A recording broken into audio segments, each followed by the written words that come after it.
This is VOCM Open Line. Call 709-273-5211 or 1-888-590-8626. The views and opinions of this program are not necessarily those of this station. The biggest conversation in Newfoundland and Labrador starts now. Here's VOCM Open Line host Paddy Daly. Well, all right, and good morning to you. Thank you so much for tuning into the program. It's Monday, January the 19th. This is Open Line. I'm your host, Paddy Daly. David Williams, he's produced the program. Let's get the week off to a flying start. That requires your participation.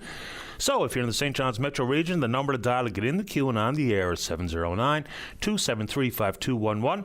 Elsewhere, toll-free long distance, 1-888-590-VOCM, which is 8626. So certainly a miserable Monday morning here in the metro region.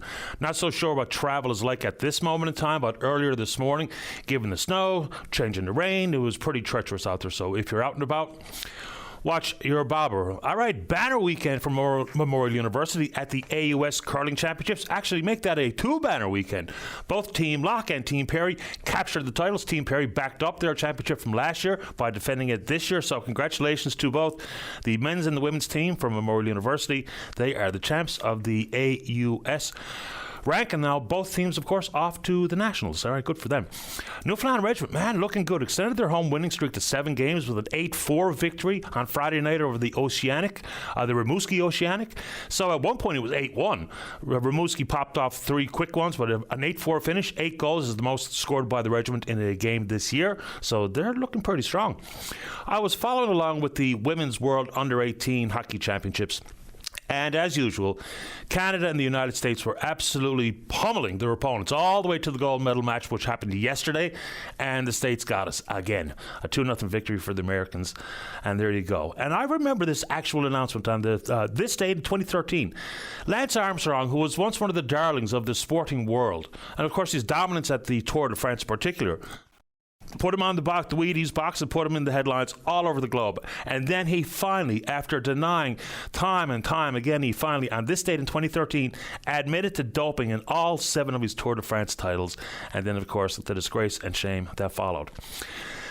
Sorry for the snowboarders and skiers who were hoping to get on the slopes out at the White Hills. As soon as I saw the forecast, I knew full well they weren't going to be able to open on time. They've now pushed their season opener to January 23rd. Hopefully the weather can cooperate. Same thing for the folks who are looking forward to getting on the slopes out at Marble. And you wonder what the future does look like at Marble. And so these are big conversations that once were all the rage and kind of fell by the wayside. All right.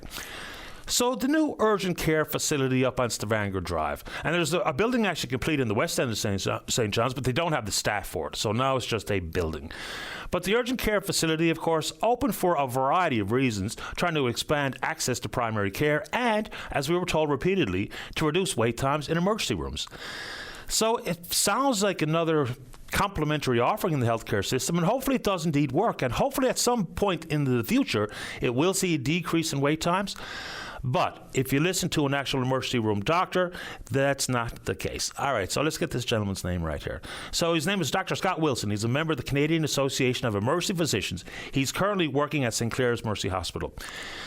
So while the hope is that it will indeed see pragmatic positive change in emergency room wait times, this good doctor here and his association say it's not the case. Here's one of the quotes. Pardon me, let's see here. These are quotes from the government, and whether it be Dr. Greg Brown and or Tom Osborne at the time, who was the health minister.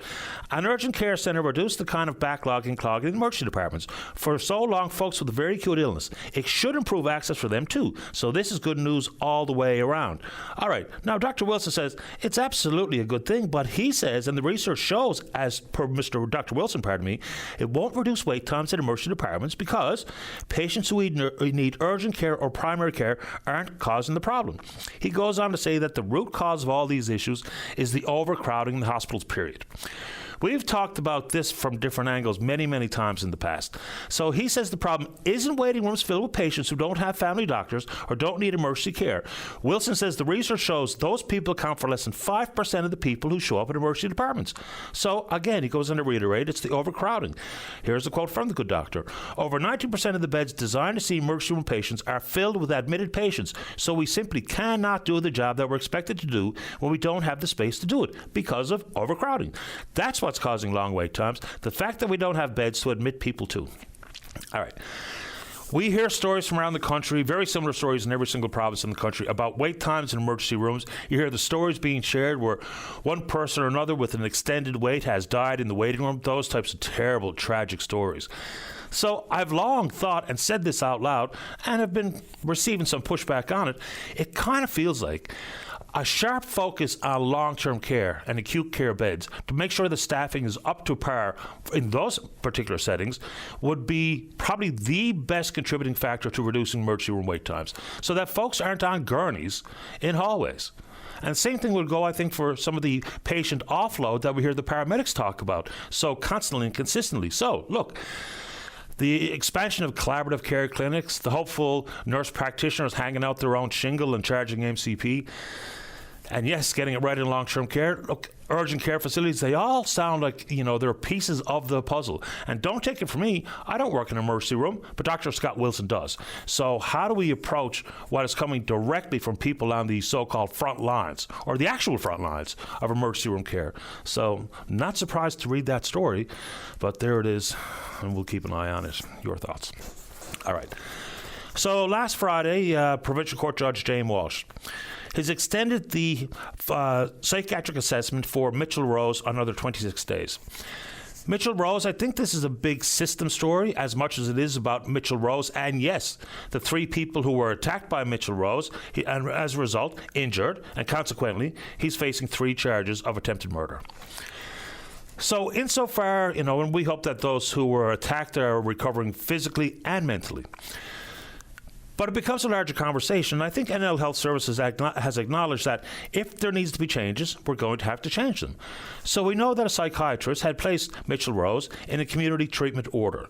And so consequently, he was being forced to take his medication. When that stopped, consequently, he fell into what the family refers to as a deep psychosis and eventually did what he did in the apartment building and attacked those 3 folks. So what kind of changes make sense here? Insofar as Mitchell Rose and others who are the patient, and yes, individuals living in an apartment building or in the community who could be on the receiving end. Now let me couch this by saying, because you're diagnosed with one mental illness or another does not automatically make you a danger to yourself or to others. But when that is the possibility, it requires bigger and deeper conversations. So for starters, unbeknownst to the family, Mitchell Rose was released from his community treatment order. And so consequently, the ACTA team were unable to proceed with the visits to his apartment to give him the medications through injection and to try to keep him stable. So when the family didn't know, then consequently, the symptoms got worse quickly, and this was the end result. So is this a matter of changing the protocol, where you would have assigned people, family members or otherwise, that are kept in the loop? So when there is a decision pending as to whether or not someone should remain on a community treatment order, it would be more than one person in that loop. In this case, his family, his sister and his mother. Would that have changed the circumstances? Maybe. We'll never know, but it sounds like when other folks out there who care for and love, in this case, Mitchell Rose, if they were part of this conversation, knowing his history, knowing the track record, knowing the risks, then maybe this wouldn't have never happened. So whether or not he's fit to stand trial has been extended another 26 days, as requested by the physician and accepted by Judge Walsh. All right, let's keep going. That's a sad story, boy. All right, good morning to the folks out in St. Mary's. So apparently, that bloody old fish sauce plant, that problem is now worse. Wind damage has ripped part of the building apart, and so consequently, what was already toxic and dangerous and stink to high heaven, now the problem is even further complicated. So we've been talking about this for so long. There's been some money put forward by the provincial government to have an assessment about next steps and what have you. The federal government should have been involved. I just think back. When the federal government did some tests of the effluent flowing from the fish sauce plant into the harbour, they knew it was killing marine life, but did not tell the town, which I'll never understand to this day. But now that it's even a bigger problem, and they're even talking about the possibility to prepare for an evacuation, time is of the essence. Now that the damage is as severe as it is, just look at the stormy weather that we get, generally speaking, throughout the wintertime. This could get even worse in a hurry. So you hear MHA Sherry Gambon-Walsh talking about it. You hear Steve Ryan, the Mayor of St. Mary's, talking about it. But we can't just stand back and twiddle our thumbs and, wait for one level of government or another to do something. We've got to deal with it today. We should have dealt with it years ago. And it goes back to that old polluter pays. When the person who brought that operation to being just walked away from it and left it to the responsibility of the town of St. Mary's, obviously it was going to be a problem. And sticking with St. Mary's for a second, and I've heard very little from the provincial government on the fact that that big seafood processing plant, which was such an economic boon to the folks in the area with actual jobs and the processing sector capacity, now that that's burnt to the ground, what's that going to mean this year? I know you just can't build overnight a seafood processing plant to replace what was in St. Mary's, but that capacity, which was a problem last year, is going to obviously feel like a bigger problem this year. And for harvesters out there, we spoke with the president of the FFAW last week, Dwan Street, I think it was on Friday, about the fact that if there's no correction in the crab rebate, which came out at 28 cents versus what the union and the harvesters thought was going to be more like $1, they're talking about, and there's not direction from the union, but the thought that harvesters may not even untie the boats and participate in the spring snow crab fishery. Now, is that going to happen? I have no earthly idea. Will the economic pressures, regardless of price, lead some harvesters to go on the water? Probably. But what happens if there's a further splinter in that very lucrative fishery? And we'll get to more fishery-related matters here when we talk a bit of international trade here now in a minute. All right, I'm not 100% sure about this story, but it's about agriculture. So the application process for the Resilient Agricultural Landscape Program is now open. So they're talking about farmers being able to adopt practices that increase their environmental resiliency, maintain and provide healthy soil and water resources, enhancing wildlife habitats, biodiversity, adapting to climate change. Farmers had a tough year last year. The prolonged heat and dry conditions were a problem for many. So I would imagine this will be a potentially very attractive program for farmers. So if you're in that industry, your perspective is most welcome here on the show, given the fact that you know much more about it than I do. On top of that, I'm going to keep going back to this well until we hear some reason as to why it's not a good idea. I mean, just think about leafy greens. The vast majority of lettuce in particular that's bought and consumed in this province from grocery stores comes from Southern California. And we can grow it here. I mean, I know the startup cost for hydroponic facilities is pretty dear, but the province could really go a long way here with protecting food security and proximity and access to things like leafy greens, which most everybody needs and wants access to. The quality would be better, the nutritional value would be higher, the price would be less, but yet, for some reason, we haven't done much more on that front. So there's people here who are working in the hydroponic sector. They know, they see the benefit. Their customers, I'm sure, appreciate the produce coming from these facilities, which does beg the question one more time of what is the status of the canopy facility up on the White Hills? I mean, it's massive. How could that not play an active role here? Now, are we somewhere near the end of whatever that 5-year lease looked like? But that facility's standing there and could indeed be part of the solution if we're talking about higher nutritional value and proximity to market and what that might mean, price point, your thoughts. All right, a few more quickies before we get to you. I've had a bunch of people in the area of Argentia talking about the stalled plans at the port of Argentia and their $19 million plan to expand or upgrade the docking facilities. It's in jeopardy. That's as much as we know. We actually had the CEO of the port on the program a couple of weeks ago. That's Scott Penny. All right. This, of course, has a direct relationship with what was hopeful amount of revenue coming from green hydrogen and pattern energy. But that's gone by the wayside. And we can get into those big conversations, and I think we should.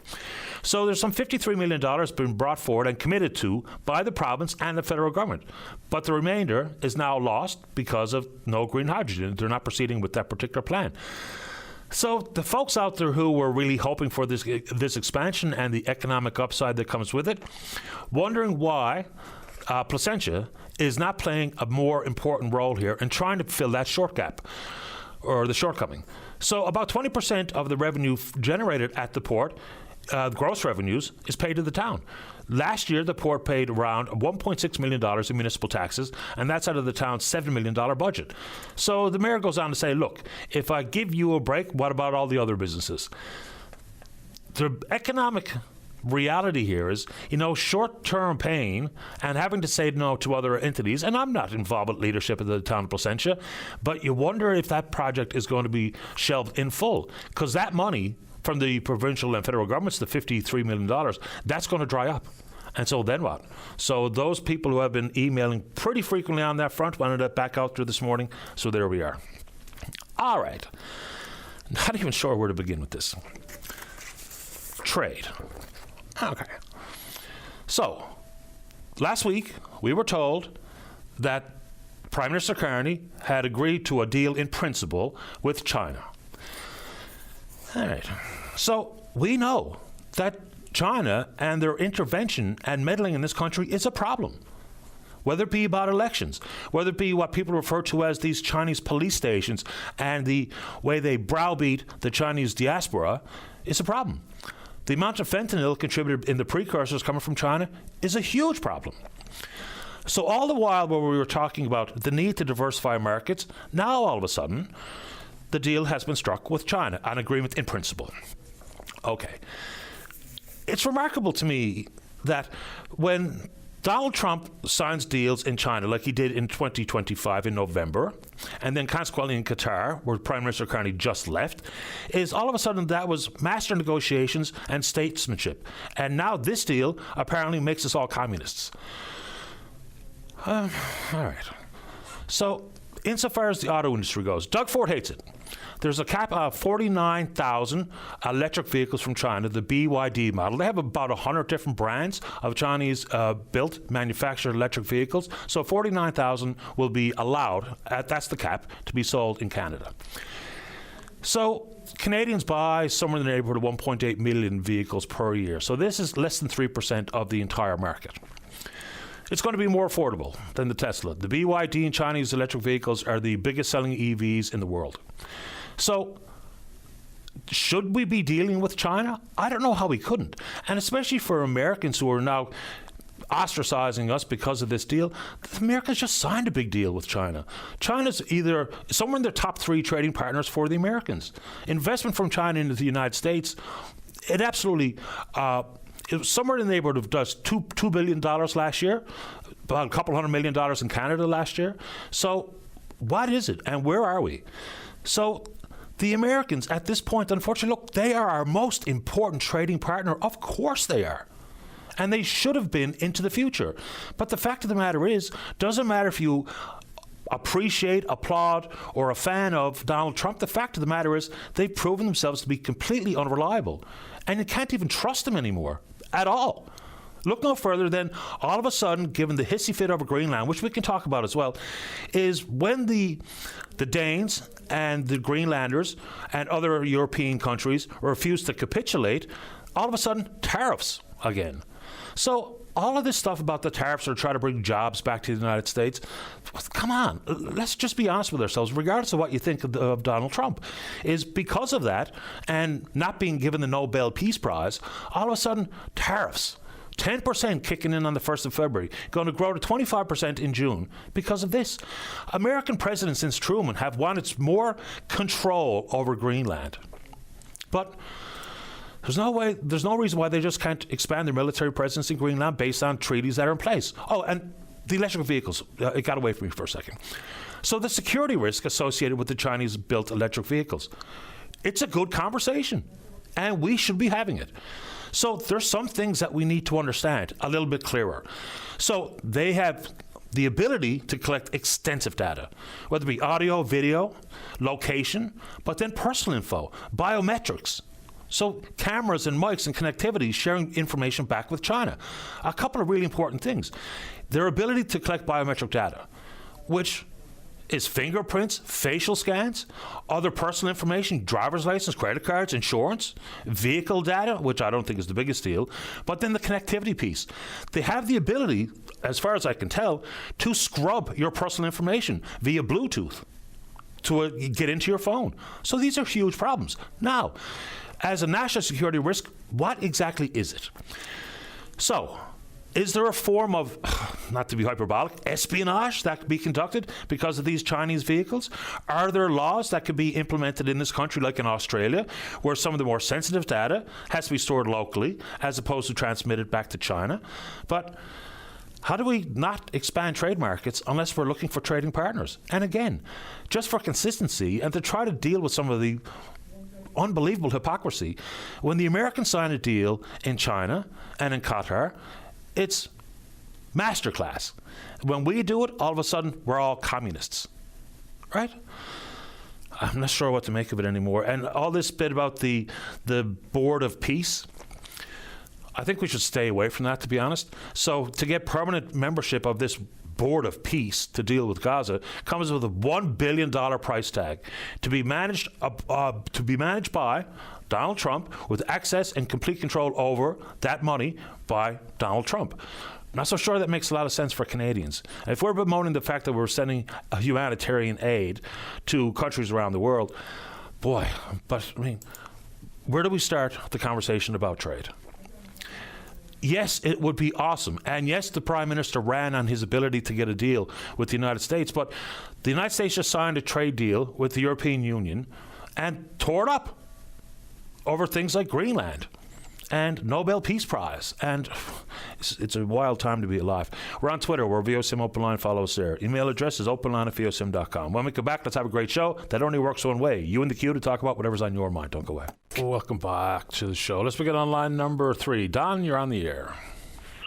Well, good day, Patty Daly. How are you? I'm doing okay. Thanks for asking. How about you? Yes, that's good. Not bad. It's been a while, Patty, since we've talked.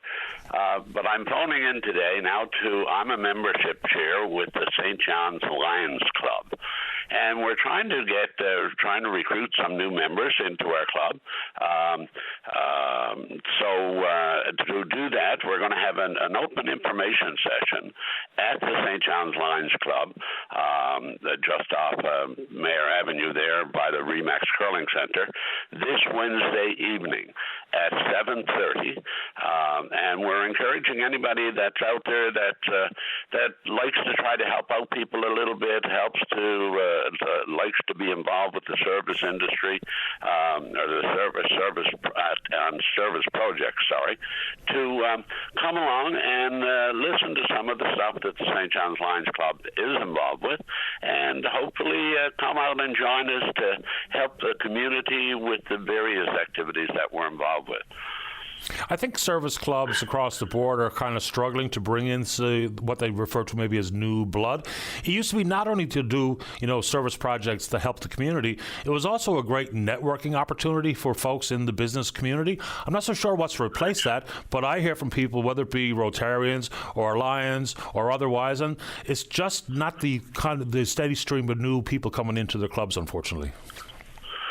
No, unfortunately, it is getting difficult to recruit people, Patty, and a lot of our current members are sort of climbing up in age, and we've lost, I think it's four members passed on us just this past fall. So we're getting up in age, and we do need to have younger blood and people that are really interested in helping out in the community. And I must say, Patty, that we have been able to recruit 5 new individuals over the past 2 months, and we're reaching out to others to see if they can come along and get involved with the community. Because, Patty, without the community service projects and that, I'm not sure where we'd be without charitable groups like the Lions, the Kinsmen, the Kiwanis, whatever, Shriners.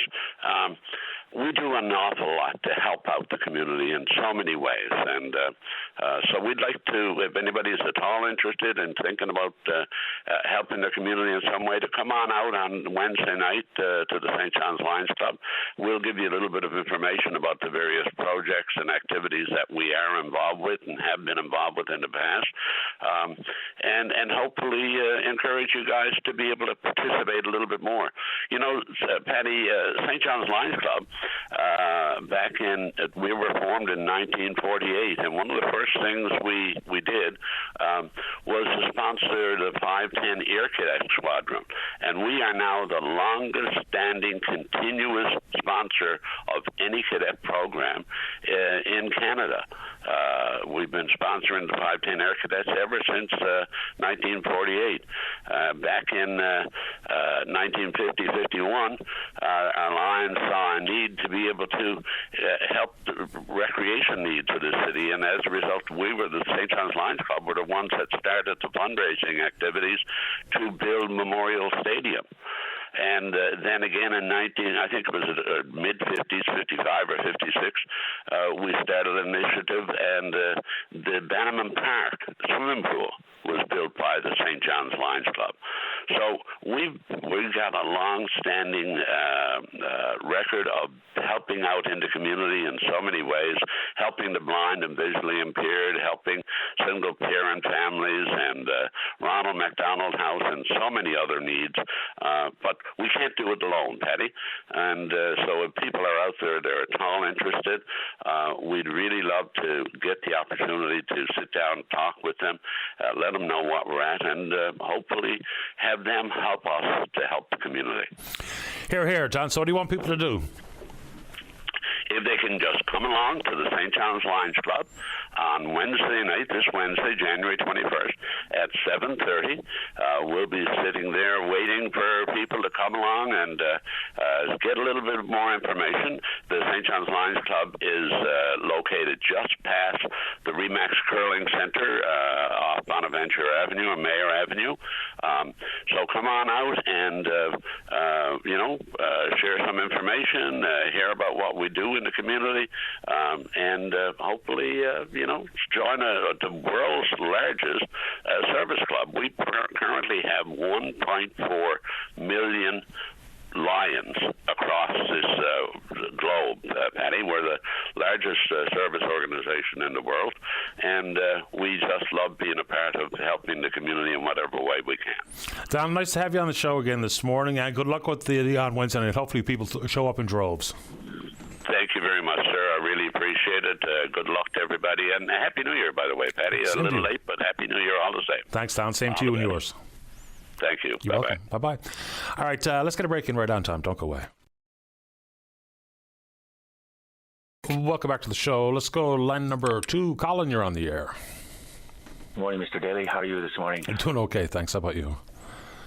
Pretty good, thanks. I want to talk about the latest unhinged actions by Mr. Trump late last week, as you alluded to in your preamble, that he's of the opinion now that if America's allies don't agree with him annexing Greenland, which is Danish territory and is also a member of NATO, that he's going to impose economic tariffs on those countries of 10%, effective in February, as you stated in your preamble, and escalating to 25% by June if you still don't get on board.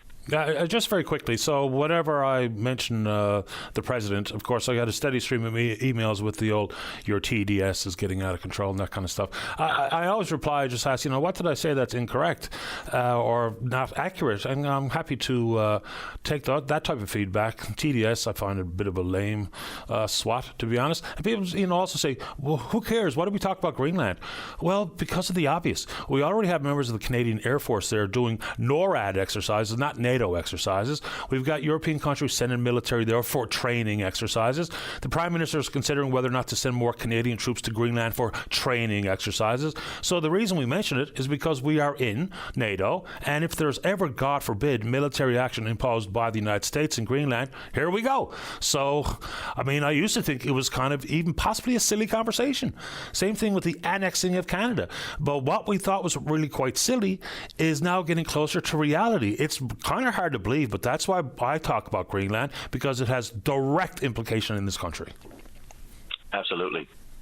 You know, this country shares a border with Greenland, and Labrador and Newfoundland are not that far from Greenland. South of Greenland and southwest of Greenland are Labrador and Newfoundland, right? Yep. And so it's in our neighborhood, and it's very close to us, and it could actually spill over into Canadian territory. Wars or armed conflict, military conflict, is not a nice, tidy little package that stays isolated. It can spill over into other jurisdictions, so that could really affect us too, literally, not just figuratively. We could have a conflict in the Canadian North with American forces if they decide to go into Greenland. This thing can spiral out of control. I see the demise of NATO. I know a lot of political commentators on the weekend were saying, "Oh no, this is just running around with your hair on fire if you think that's going to happen." But I think that's going to put a real wedge, create a very large schism in the alliance that has been keeping global order and peace and security since the end of the Second World War. So this is a major threat, and Trump getting on with this tariff garbage, it just boggles my mind. Just when I think he just can't do anything more outrageous or unhinged, he proves me wrong. What's next? We're going to enter into a renegotiation of the NAFTA 2.0 now, this year, I believe. You're going to be sat across the table from him and Rubio and these trade negotiators and other people in his cabinet. And we got to deal with this mentality that if you don't agree with us, we're going to slam you with 10% tariffs, then 25% tariffs, and then maybe 50%, maybe 100%. This is what we want. We don't get it. We're going to walk away from the table, or we're going to tariff you to death. That's not negotiating in good faith, right? No, I mean, the best way to treat your allies is like allies. Don't know why we have to say that part out loud. And, there was one email I really quite cross because I said they're not trustworthy. Well, I mean, let's just be honest. We had a trade deal, right? We had it. And it was signed by all three countries. The president said it was a great deal, and then upon being reelected, all of a sudden it was worth ripping up because of reshoring jobs and national security and all these types of affairs, when even his own rhetoric is coming across really quite hollow because of this exact tariff conversation regarding countries in Europe. And it was about not capitulating, and so consequently an economic battering ram that is a tariff is now being imposed. And it's worth reminding, for the Americans cheering this on, all it did is make goods coming from these countries more expensive. The vast majority of insulin in the United States comes from Denmark. I mean, so there's complicating factors here. And again, so if I say he's not trustworthy, he just struck a deal in the European Union last fall. And now that is not being abided by because of this. So, again, you can accuse me all you like of TDS, but if I say something that is completely demonstrably not true about the Americans, and I have no issue with Americans at all, none. But the way that the current administration is operating, I don't know how anyone thinks that's a good thing for Canadians. I just don't quite understand it. Yeah, it's not. And I mean, that says, what does that say then about our agreements with the United States, specifically on other matters? Like, what about, like as you referenced earlier, NORAD? That's the only bilateral mutual defense treaty in the world. What if Trump says we're going to pull out of NORAD now because the Canadians are doing this to us, or the Canadians are screwing us over, or we're not getting this from the Canadians? He can make up anything he wants. Ideas pop into his head, like just on a random basis. It's just like, what side of the bed he wakes up on in the morning determines what the agenda is going to be for the day and what policy for the United States government is going to be. It's just crazy. I just don't get it.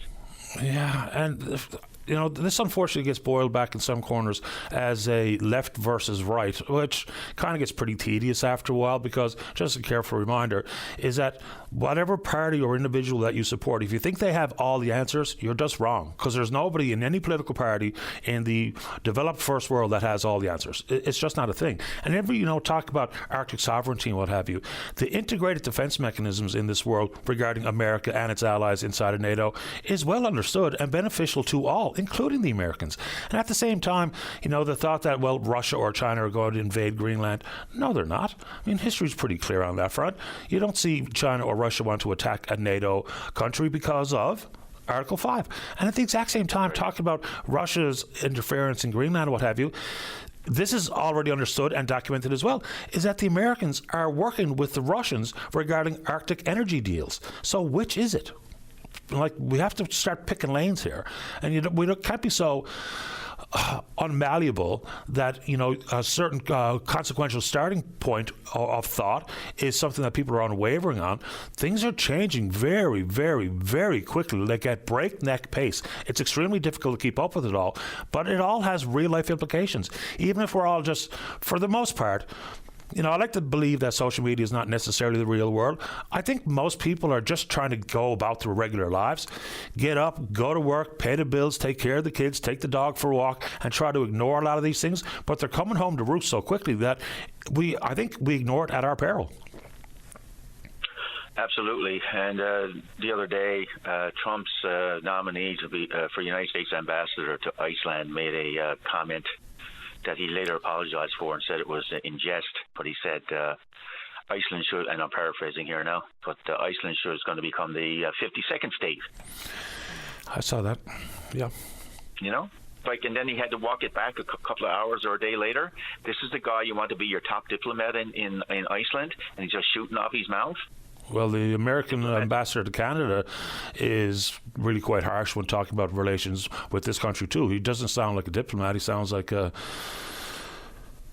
lunatic. Anyway, just quick mention on China before we go and trade.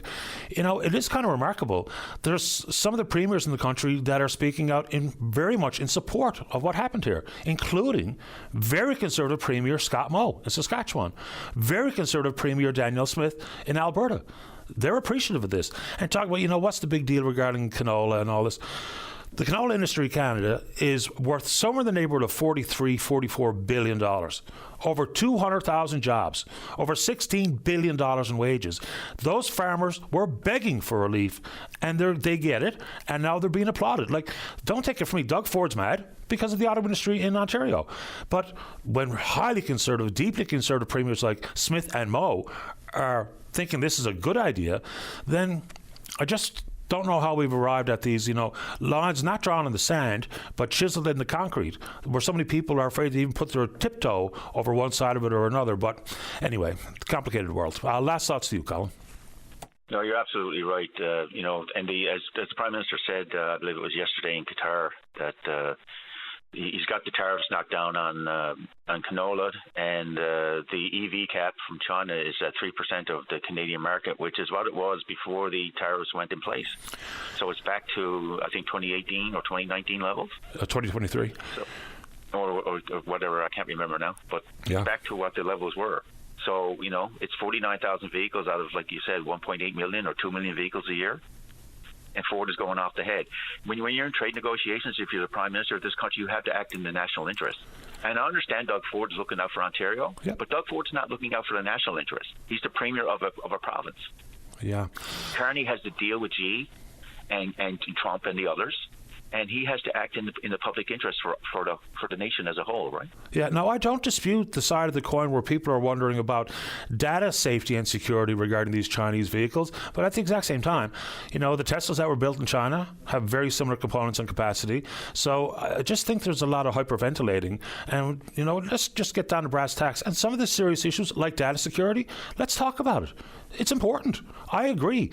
But if you don't think that your phone, where you're videotaping your message to condemn the Prime Minister and then you're posting it on TikTok, it's a bit of a cell phone, right? So there's plenty of serious things that we absolutely should be discussing. And there's not a one-size-fits-all when we talk about complications regarding geopolitics and international trade and international diplomacy. It's a very, very complicated world. I don't pretend to have it all figured out, but there's certainly a lot of people in my ear that they think they got it all figured out, and I wonder whether or not that's true. Colin, appreciate your time. Thanks for calling. Cheers. Take care. Bye-bye. And just think about some of the recent history regarding Canada and China. And look, I mentioned the fentanyl and the police stations and interference in business, interference in elections, all very, very real. But just think about how some of our relations have eroded. When the Americans, and on their behest, Canada detained and extradited the chief financial officer of Huawei to the Americans. So we did that for them. Then, to be aligned with the Americans regarding the 100% tariff on Chinese vehicles, we aligned ourselves with them because that's what allies do when there was a mutual beneficial upside to it.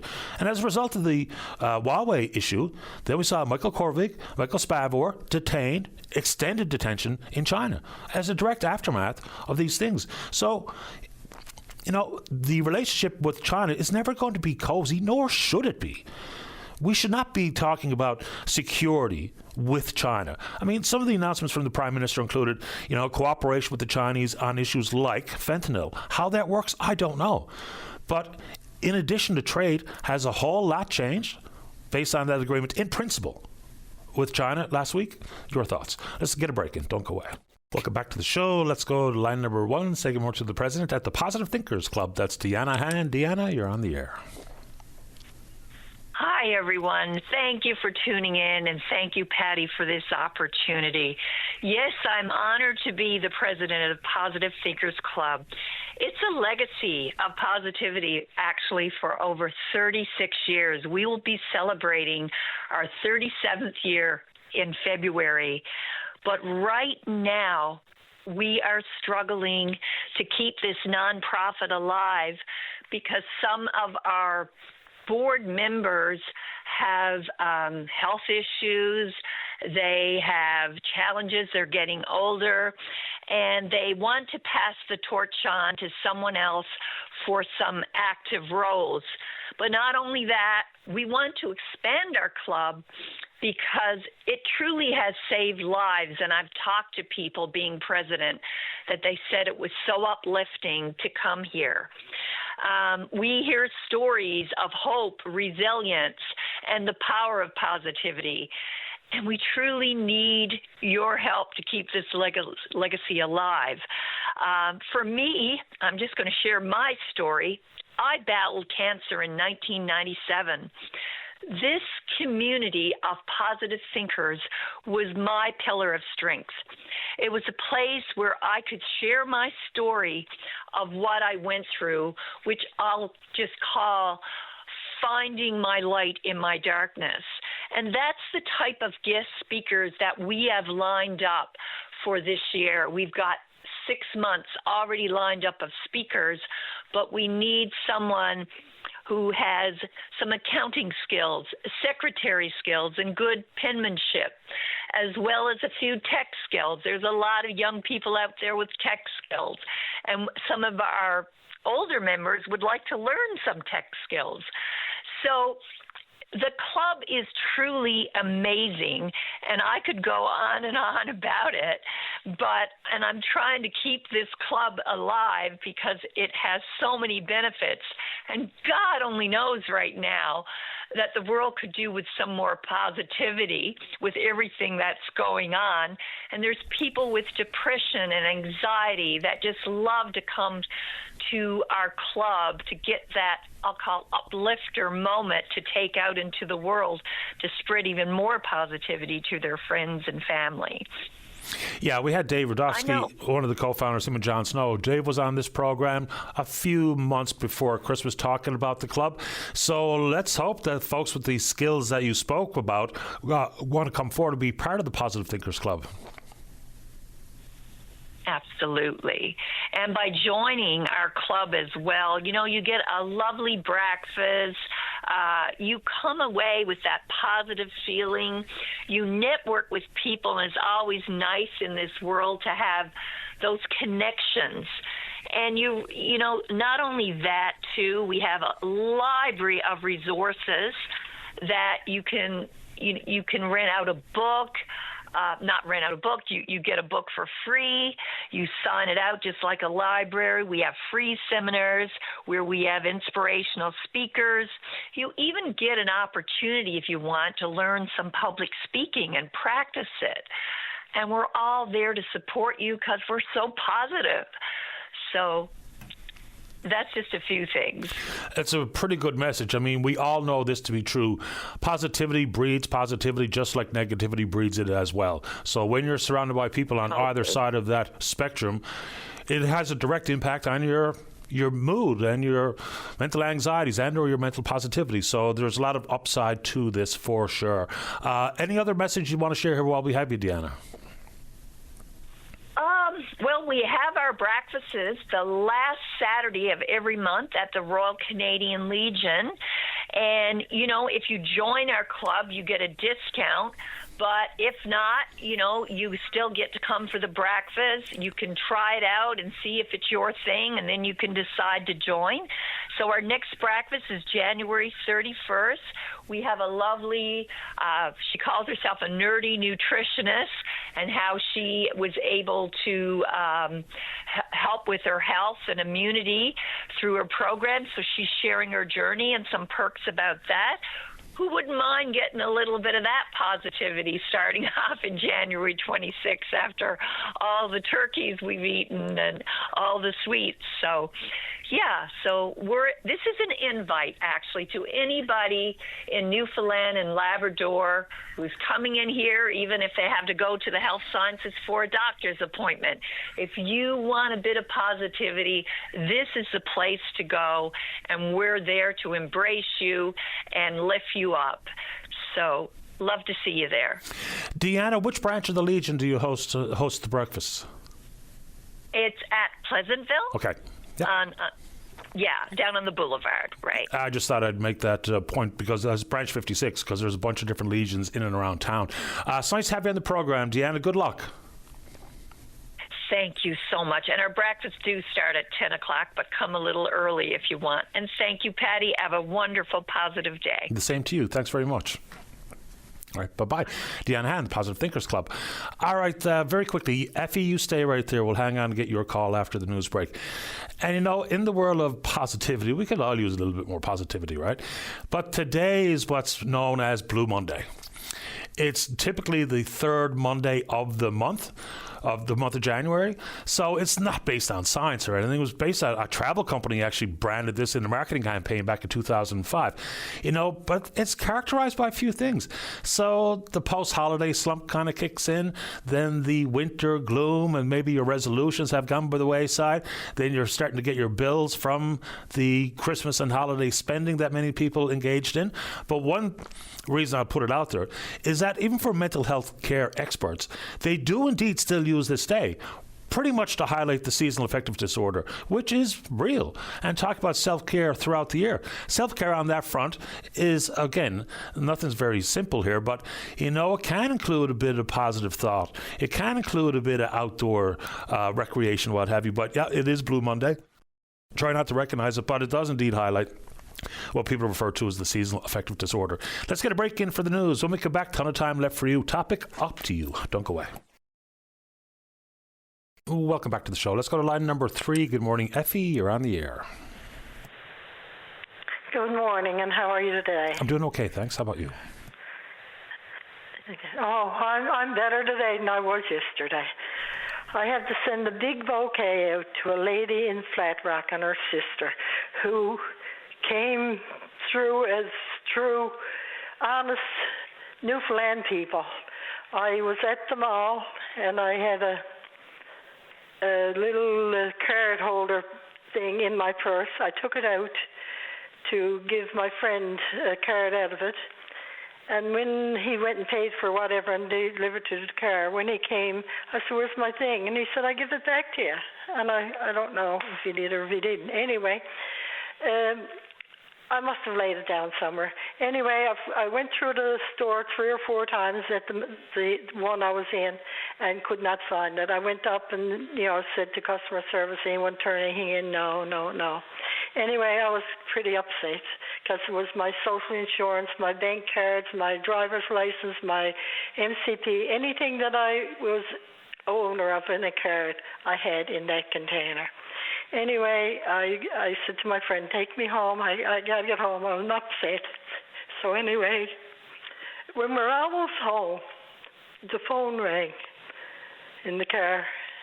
And I said, hello. And this woman said, hello. And I said, who is this? She said, I don't know you and you don't know me, but I'm at your house in your driveway. Well, I tell you, if tears could flow, I'd done a river of crying. I was so happy she had found my thing and made all the effort to find me by making phone calls and coming and knocking on my next door neighbor's house because there was vehicles in my yard and she thought we were home. But it wasn't at the time. They were just there for another reason. And like I said, God love her. Her and her sister, they were sweethearts. I wanted to pay her for, give her something to appreciation. No, my darling, she said. Just finding you, she said, and being able to return this, she said, meant the world to her, too. But I'm telling you, a big bouquet of roses goes out to that lady from Flat Rock. Like I said, she didn't have to make a trip all the way up here just to, drop off this container to me. But I'm telling you, she made my day. She sure did, and we can hear through the sound of your voice. It just reminds me, Effie, that there's still plenty of good people out there. We kind of lose sight of that sometimes, but that person obviously did the right thing, and I'm really pleased that they took that effort and got it back to you. Oh, God love her. My heart goes out to her. She'll always be a friend and in my books, I tell you. It's a wonderful story. Thank you for taking this call because it meant so much to. Thank you. I'm happy to do it, Effie, and I'm really pleased for you. Thanks for making time for the show. Thank you very much. You're welcome. Take care. All righty. Bye. Bye-bye. Again, there are good people out there. It's easy enough to get stuck in the everything is bad and everybody's bad and everybody's dumb and all that stuff. Well, we know that's not true. And again, I think maybe, just maybe, and I broke my weekend cardinal rule of trying to stay away from social media. And I know it doesn't necessarily reflect real life because most people are just trying to get along, just trying to get through their day. Let's keep going. Let's go to line number 4. Caller, you're on the air. Good morning, Patty. Morning to you. Hello? What's on your mind, sir? Go right ahead. Oh, okay. I want to talk about, it's a couple things I'd like to talk to you about. The first one, and I'll try not to be too long. The first one is is about the MOU with Quebec that I haven't heard any chatter or anything on. There's worse things that can happen than not signing that deal. I mean, we got lots of power now, and if we run out the deal that we're in now, we'll have more power. And so why not put the brakes on it and give it a couple of years, get closer to there, and maybe we can get Quebec back to the table then, and discuss maybe profit sharing that would go across their transmission grid, right? To create all that power there with no way getting rid of it, it makes no sense. We'll have, when this agreement runs out, we'll have more power, yet no way to get it to market anywhere else. Yeah, that's part of the problem, isn't it? Just imagine how different life would be and the circumstances would be if we were able to flow power from the Churchill River through Quebec's infrastructure. So many things would have changed. For instance, we wouldn't have a Muskrat Falls to begin with.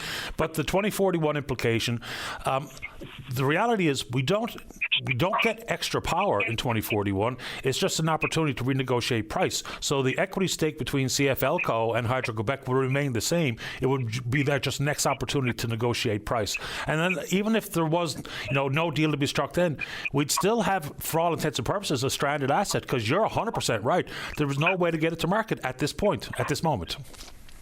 Yeah, and the point that I was trying to make was, like, as that deadline gets closer and closer, and that deal runs out, I mean, we'll get some pretty good offers then, and from Quebec. I'm not saying anything against Quebec either. Like, they will have to sweeten the pot, because their customers in the States and wherever they ship their power to, there's going to be, worried and tormenting them, but where the power is going to be coming from. So we'll have more pluck, we say, in those negotiations, because I don't know.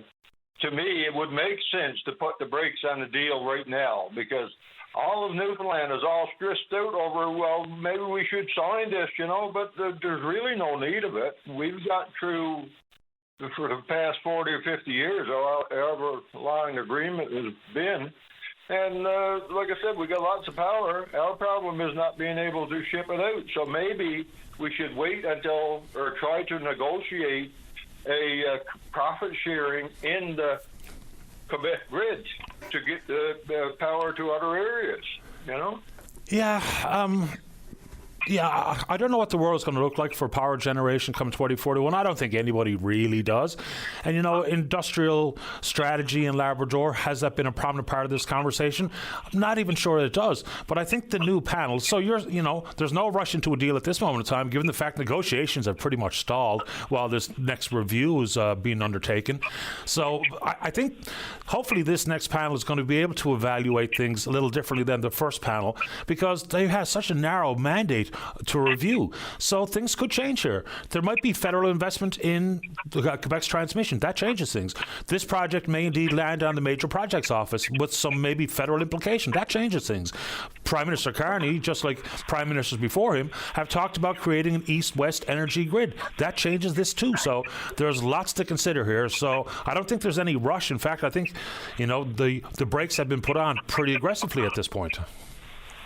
Yeah, a good point, and I agree with you. There's so many variables there that could come into play, and that's why it's important that we don't jump into something that is okay, but we're not really comfortable with it. I think there's too much pressure put on the government of the day to get a deal done. But anyway, Patty, there was another thing that I want to talk to you about.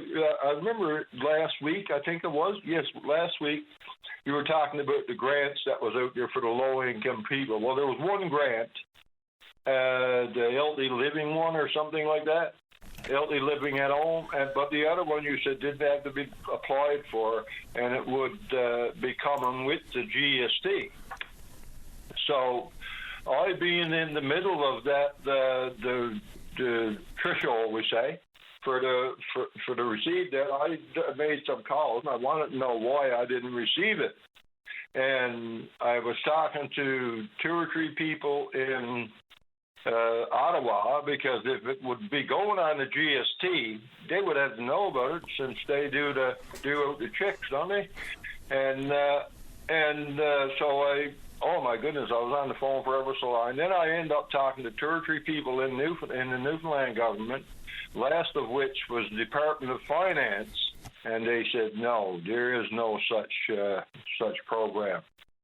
So I don't know who called in and said that they had received it, but it couldn't have been from the government, because it's a farce, or I don't know, propaganda, whatever you want to call it. Well, but it's not true. I can't understand this one at all, because in the budget in 2025, it was there. It was there in the budget. It was going to be administered by Canada Revenue Agency to be conjuncted with the GST rebates. The last one would have been January 5th. So even the government put it in the budget. And what happened to it, I have no earthly idea. I really don't know.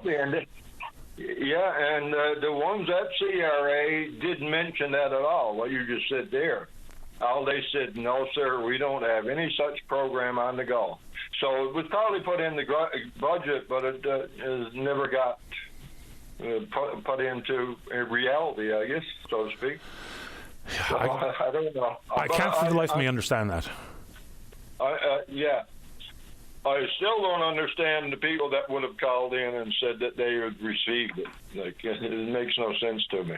Yeah, again, this one has got me scratching my head, because when I went to the budget lock-in, this is one of the things that jumped off the page, is that there was a seniors benefit that was increasing. The income threshold increased as well. So I thought, hey, this is a very good thing. And now you're telling me that people at CRA enter the province say it doesn't exist, but it's right there in the budget document. I read it myself. And the government has put it on their own website. So the fact that it's not a thing is a real confusing state of affairs. There's even an email address if people want to do their own particular follow-up, because you're right, being on the phone is extremely frustrating. So at the Department of Finance in the Tax and Fiscal Policy branch, they have a specific email address that people might want to use. It's an easy one. It's just called taxpolicy@gov.nl.ca. I appreciate the time this morning, caller. Would you like to say anything else? No. Thank you very much for taking my call, and you have a great day. The same to you. Bye-bye. Bye-bye. Yeah, I mean, isn't that a strange one? Anyway, let's get a break. And when we come back, Maggie's here to talk about evictions. Don't go away. Welcome back. Let's go to line number 1. Maggie, you're on the air. Good morning, Patty. Good morning. I'm so full of anxiety I can't even breathe. Take your time. Take a deep breath. I've been struggling like many low-income seniors, and I'm behind on my rent, and I've owed a bit for a while now, and I was informed that I'm going to have to be given an eviction notice. I've been here almost 8 years. I won't survive. I won't survive being homeless again. Maggie, how far behind are you on your rent? I owe $2,100, and I told the landlord that the end of the month, when I get my January OS, I could squeeze $1,000 out. Even though it'll be tight, I could do it, but I'll still owe $1,100. I don't know where to turn. I don't have family or friends that can help. I'm so scared, Betty. I understand. Are you living here in the city? Yeah. Well, actually, I live in Mount Pearl. In Mount Pearl, okay. So how long do you have before the eviction notice? Before it's given, 10 days. You have 10 days and to get out. My neighbor come over this morning, 8 o'clock, and he said, why don't you call Patty at VOCM? I was too ashamed. I've been pacing for hours thinking about calling. I'm like, I don't know what else to do.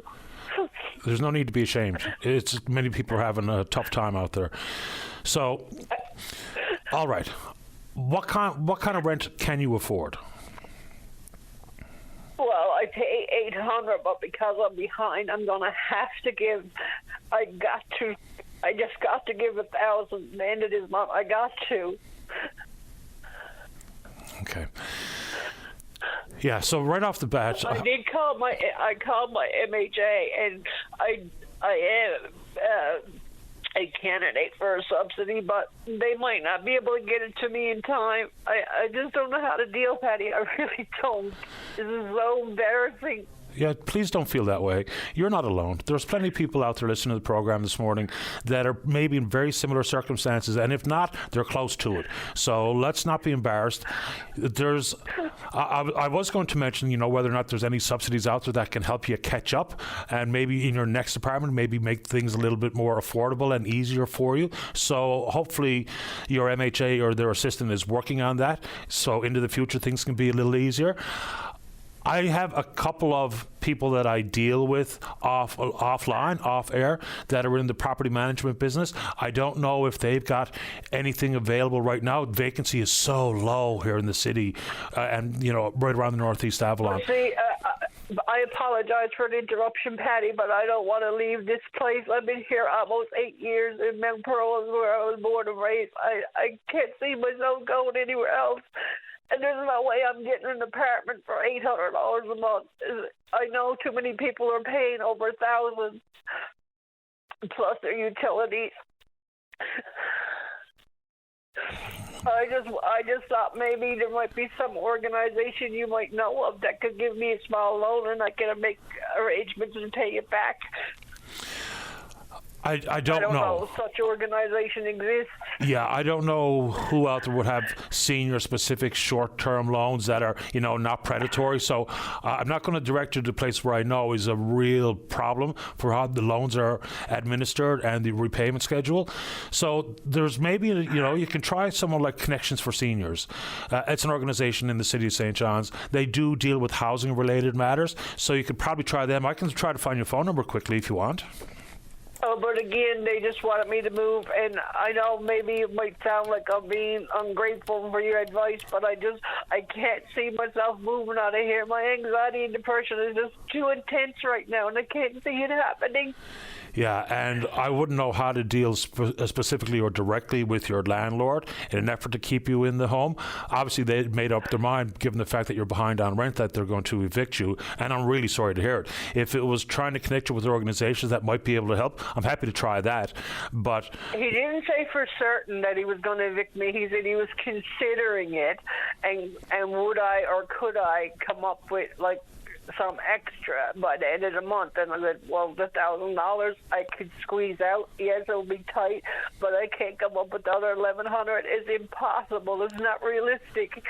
Right. So maybe, if at this moment in time the landlord is just considering it, hopefully, for instance, if they're listening to this call and they've had the conversation, they realize how anxious you are about this, maybe if you just try to forecast out a schedule of payments to try to catch up over the course of, make a proposal. Over the next six months, I'll pay you this much in addition to my $800 rent to try to catch up. If you put forward a plan, maybe that'll give the landlord some faith that he or she is going to be made whole. So maybe give that a shot.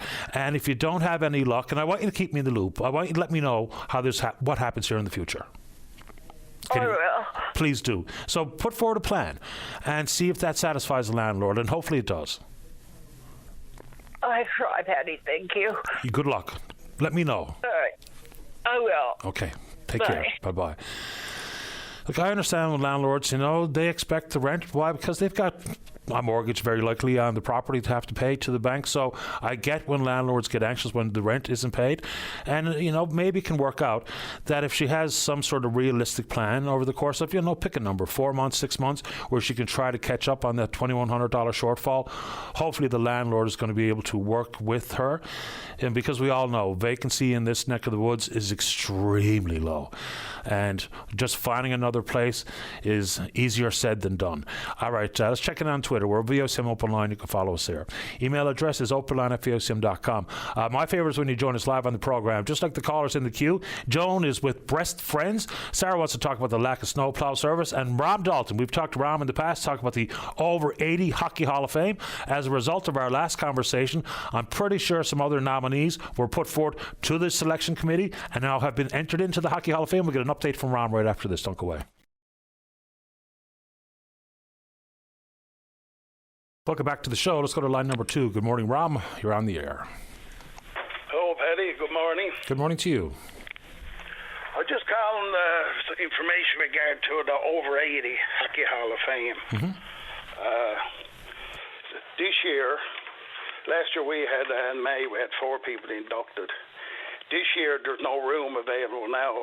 And Kitchener-Waterloo, March 28th is booked. In Saskatchewan, April 18th is full. And October 24th, 26th, Whitby, Ontario is full. So the next one is going to be May of 27. The area where it's going to be taking place is not official yet. But if anyone in your listening audience wants to join or put their name in to be inducted in May 28th, it's better do, because it's picking up speed as it's getting more news of it across Canada. So I just want to put out to your listening audience that if there's anyone there in their 80 or playing hockey in their 80th year that wants to be inducted into Hockey Hall, then it'll be nice for them to do it. Yeah, absolutely. We were pleased to know that when we last spoke, that people took up the charge and nominated some of the 80-plus rec hockey players they play with, and they've been inducted into the Hall of Fame, the 80-plus Hall of Fame. So I think that's great stuff. Yeah, we had 4 fellas who was inducted last year over 80. One of those fellas, unfortunately, passed away since. But I suppose if you're 80, you can't wait too long. You don't know when your number is going to be called. But anyone who can lace up a pair of skates, Paddy at 80 and over 80. We have a couple of fellas now. One of them fellas is 82 and they're still playing. We have 2 fellas in our group here in Paradise, Shinny, that's playing us over 80 now. I'm not sure if they're going to or want to be inducted. I haven't heard yet. I spoke to them about it. But I'm sure in your listening audiences all across Newfoundland, it'll be, the only way we can get it out, if people don't know about it, they won't want to be inducted. But I'm sure in those places all across Canada where there's arena, there's some people playing rec hockey or any hockey, and they're over 80. I think it's brilliant. So, Rob, when you say that next year is full and the year after that is full, what does that mean? No, not only this year, 26. There's 3 inductions. They only takes, I think, 25 at a time, and they have no space for anyone else this year. Okay. So all I'm saying is someone who wants to be inducted, put their name in early, because no good putting in late, because they only take so many at a time. Yeah, I was just wondering what you meant by full. So I'm glad we've had some more people from this province get inducted. I think it's absolutely brilliant. Do you know how many members there are of the Over 80 Hockey Hall of Fame? I think there's around 300 there now. Cool. They only started off with a few, and then all of a sudden they're starting to grow. And our fellows who went up there had a wonderful time. Their family come. They're living in the area all over Ontario at the time, and they come to visit them. They all had a good time. They had a send-off before they left, and they had a send-off when they a welcome home when they come home. And they all had a great time, according to my understanding and talking to them. Yeah, I think it's brilliant. Rom, are you still playing? Still playing. Another 14 years ago. Good on you. And I'm glad you gave us an update here. And hopefully, if anybody listening plays with or knows of someone in that age bracket who's still out on the ice playing some shinny, give it some thought.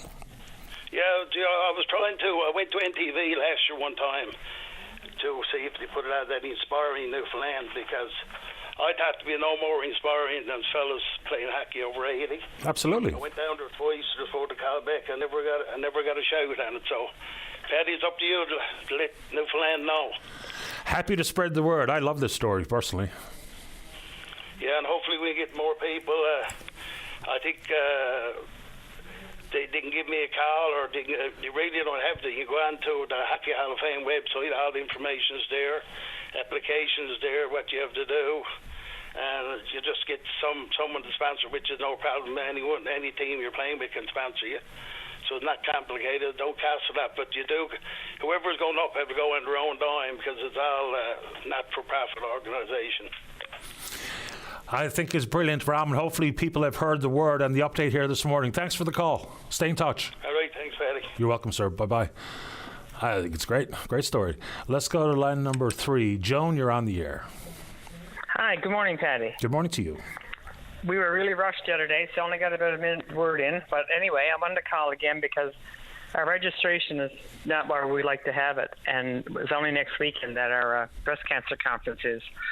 And I know it's probably the time of the year, too, but still a lot of people in the area don't realize that, we have... for $200 for the whole weekend, we have Circle of Friends, we have individual people sharing their stories, we have self-compassion people, we have medical people coming talking to us, we have some menopause stories from certain women, we have a great dinner at the end with the Griffin families playing. We also have a great spiritual service at the end for the people that are gone before us and us behind, and some people want to stay at home. We would like for them to stay in the hotel for the simple fact that it's a relaxing weekend for them to share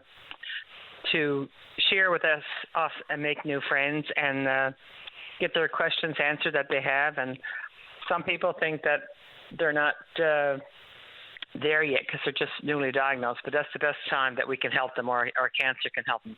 sometimes as a 20-year survivor like I am, I'm still learning. You wouldn't believe how much we still learn from each other.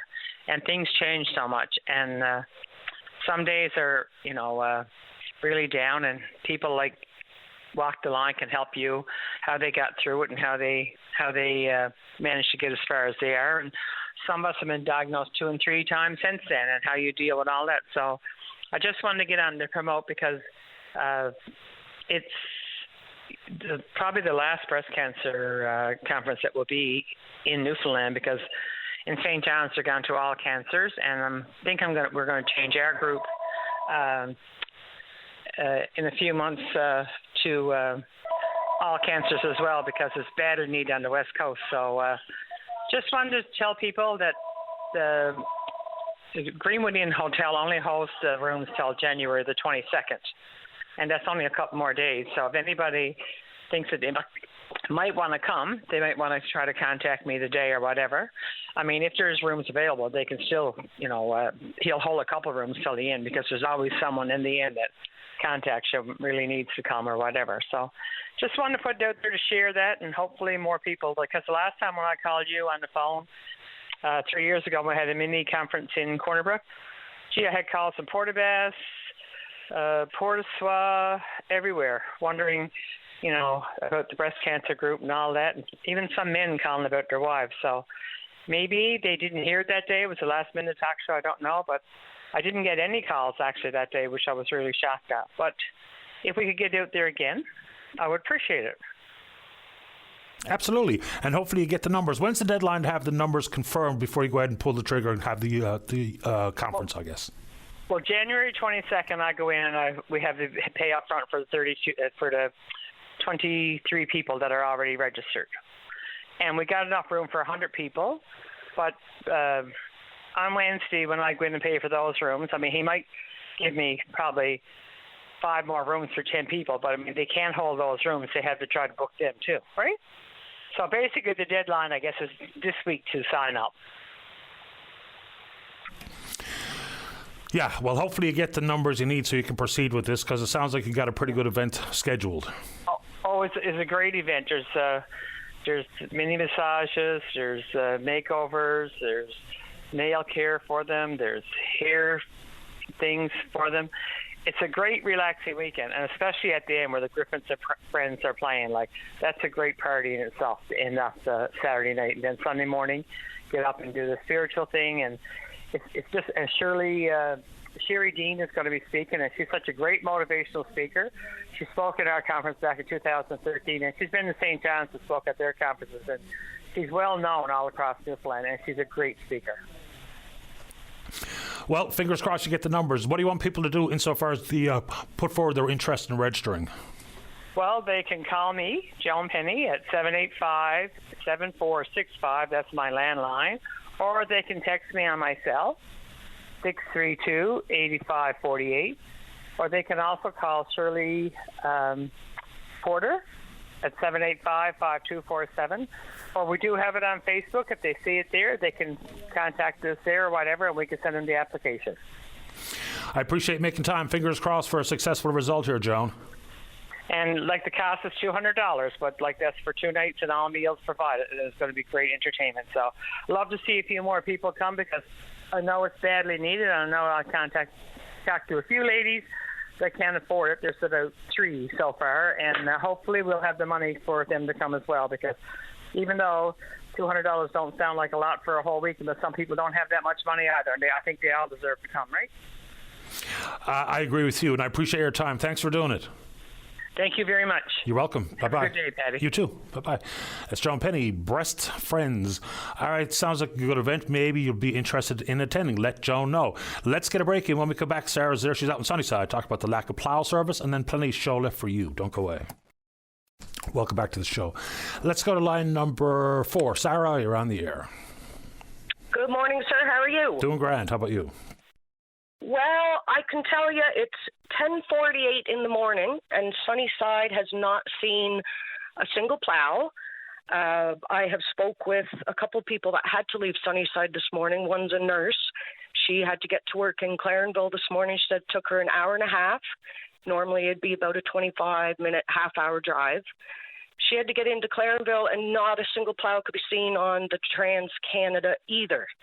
So we faced this through the last storm, never saw a plow till almost 1 in the afternoon.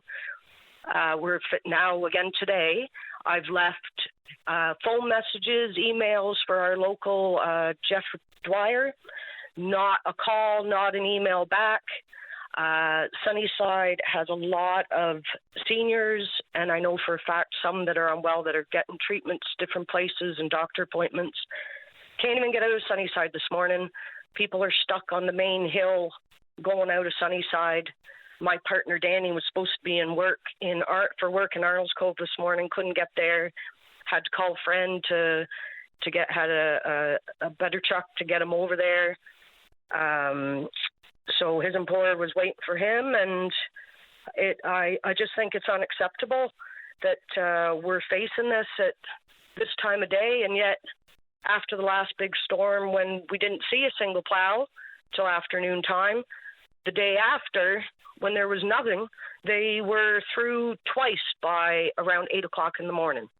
So I don't know what's on the go, but I'm hearing it all around. People are just fed up.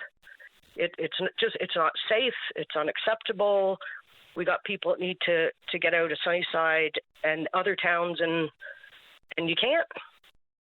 Yeah. So I'm at a loss here because in the 5 years we've been running the business here, this is the first year that we've seen anything like this after the province, our government promised better snow clearing service, and it's worse.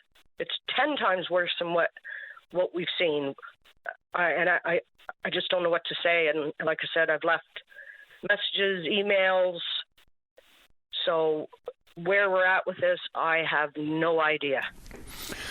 Totally get it. Look, and your issues out there. Same thing in here this morning. I mean, I had a white knuckle drive. Just that, my travel distance is only 12.4 kilometers door to door. And coming down the Outer Ring Road this morning, I don't think anybody on the road went any faster than like 50. And it was brutal. That's it. And, there was enough snow on the roads that it was a mess. But then it started to rain.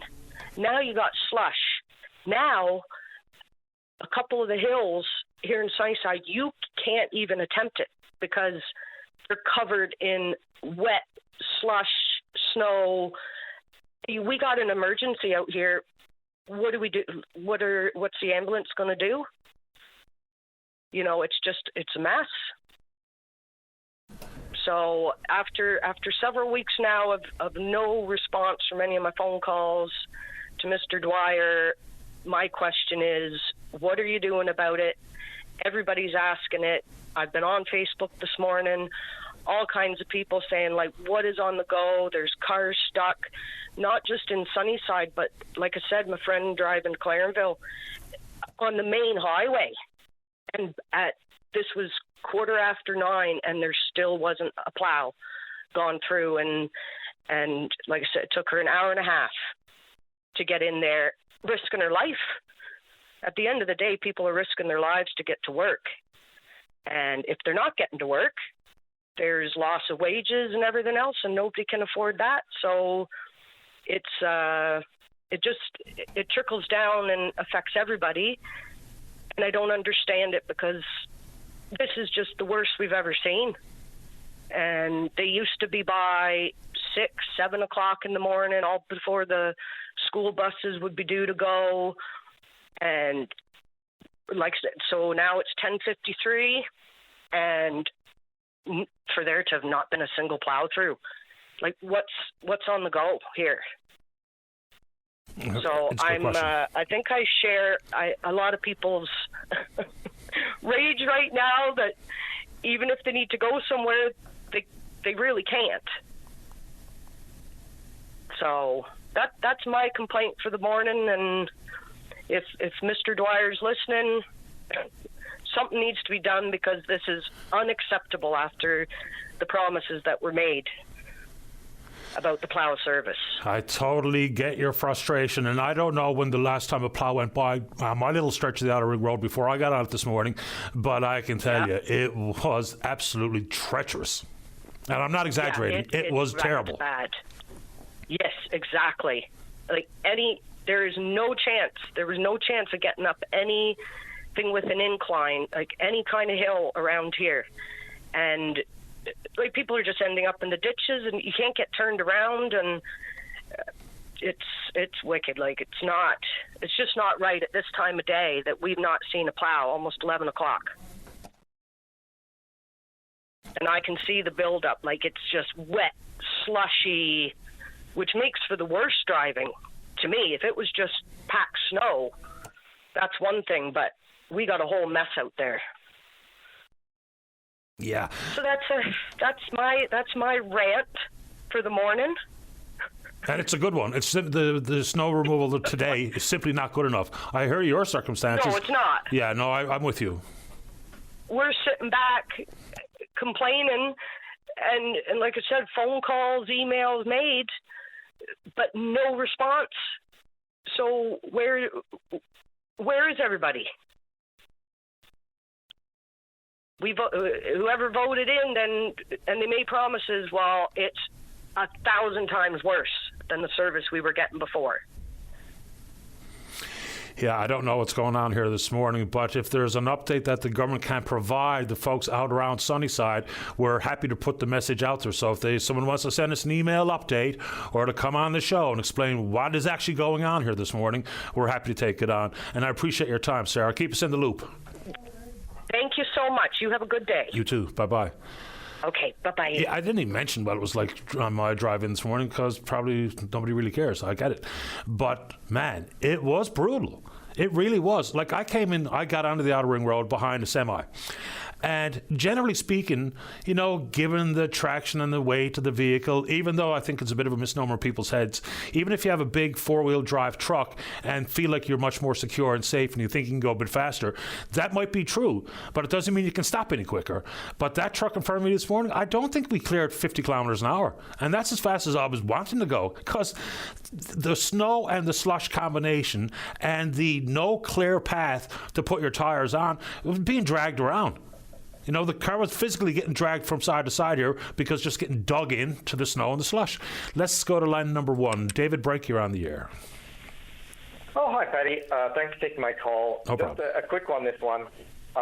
People might like to know the city is looking at changes to the way that people find out about planning permissions and things like that in their area. Yep. And they're doing a consultation which will be finishing tomorrow at 9:30, so people need to get on to the Engage St. John's website to find out more. Very briefly, you know, and people should check for themselves, but broadly what's happening is they're removing, it's been changed in provincial legislation, but they're removing the requirement for these things to get into the newspaper now, and it's being replaced by, I think this is a positive sign, a new requirement to put a notice on the property affected itself, which didn't exist before. So as before, you'll get something in the mail if you're close by, but also for the first time, there'll be some requirement for some kind of a sign on something that's going to be changed, saying now you should go, you know, telling you where on the city's website you should go to find out more. The one thing that I would, it's not there that I'd like to see, is it doesn't tell you, it tells you, in the new proposed thing, it'll tell you, you'll be told on the city website where you can get more information. And I'm like, guys, it's like, make sure all the relevant information is on the city's website when you go to it, rather than, because I've had this happening, in fact. You get the notification and then they tell you, oh, well, the information you need, you have to come into the city hall and ask to see it, which, you know, we're in the 21st century. But yeah, if people are interested in, and there's nothing in there about social media, which I thought was kind of an interesting thing. Social media or email, there's no requirement to use that. And I kind of get it, because it's hard to tell, because this covers things big and small. You know, you don't want to hit people's emails with everything it's hard to target something like that to just people who are affected nearby. But I don't know. But I think people should be aware that these changes are happening, and if they got a view, they should let the city know what it is by tomorrow morning. Yeah, I mean, the city, insofar as reaching out to the citizens, the taxpayers, should use every avenue. Why not? Website posts, PSAs, social media, because people are in a lot of different areas to get their information in different ways. It's a tricky balance, though, because clearly if you put in, and this is where you have to write these things carefully, clearly if you put in there, like, everything has to go out on social media, there are a lot of really minor things that the city is required to have public consultations on, mainly aimed at people who just happen to be close by who might be strongly affected. But if the city's obliged then to put out an email to, well, how do you target emails or social media to just people who are most likely to be affected? That's a tricky one to say. So I wouldn't be in favor of a requirement to do that. But I would be in favor, for example, of trying to find some way of a threshold of, like, some things being deemed to be important to the whole city, in which case you really ought to put it on the social media, or, that gets more tricky. I don't have an answer, but I think these are some of the questions they need to ask. Agreed. I appreciate the time. David, I have to get to the news, but thanks for doing it. Sure. Take care. Right, no, my pleasure. I'll keep it up. All right, bye-bye. All right, let's get that break in. When we come back, Sue wants to talk about a surgery, and Reg wants to talk about the conditions of the roads, and then whatever you want to talk about. Don't go away. You're listening to a rebroadcast of VOCM Open Line. Have your say by calling 709-273-5211 or 1-888-590-8626 and listen live weekday mornings at 9 a.m. Welcome back to the show. Let's go to line number 2. Sue, you're on the air. Hi, Patty. Good morning. Good morning to you. Okay. This is not so much a complaint. I will tell you the scenario, which is not good, but it's more I want resolution, and I don't know where to go from here. Okay, background for the last few years, I started with a pinched nerve in my lower back on the left side. And for the last few years, it's basically got to the point where I was dragging my leg almost.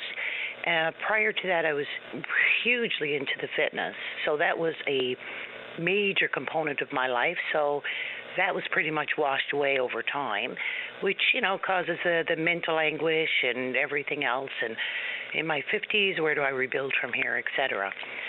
That being said, on the 9th, I went in for back surgery. It was supposed to be like a day surgery, so I went in and out home that day. And then I noticed in the recovery room, I said to the nurse, like, my foot, which is now on the right side, so this was the good side prior to surgery, I said, my foot feels numb. And she said, it could be just the anesthetic or, post-ops, that kind of thing.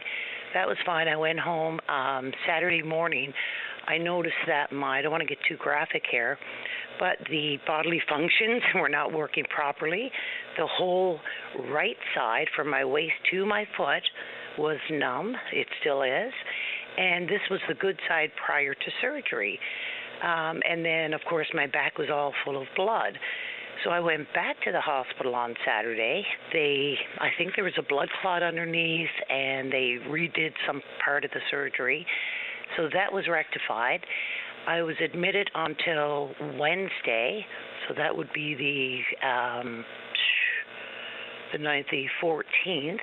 So I was admitted until then, and nothing was resolved, and so I was released. And then I went back on, what is this now, Saturday. So on Saturday evening, I went back at 5 o'clock, supper time, and I was there until yesterday at supper time, and nothing was resolved. Like, there was nothing. Almost 25 hours I was there. They took a few x-rays. I said it feels pinched on the right side because that is feeling exactly like the other one has felt.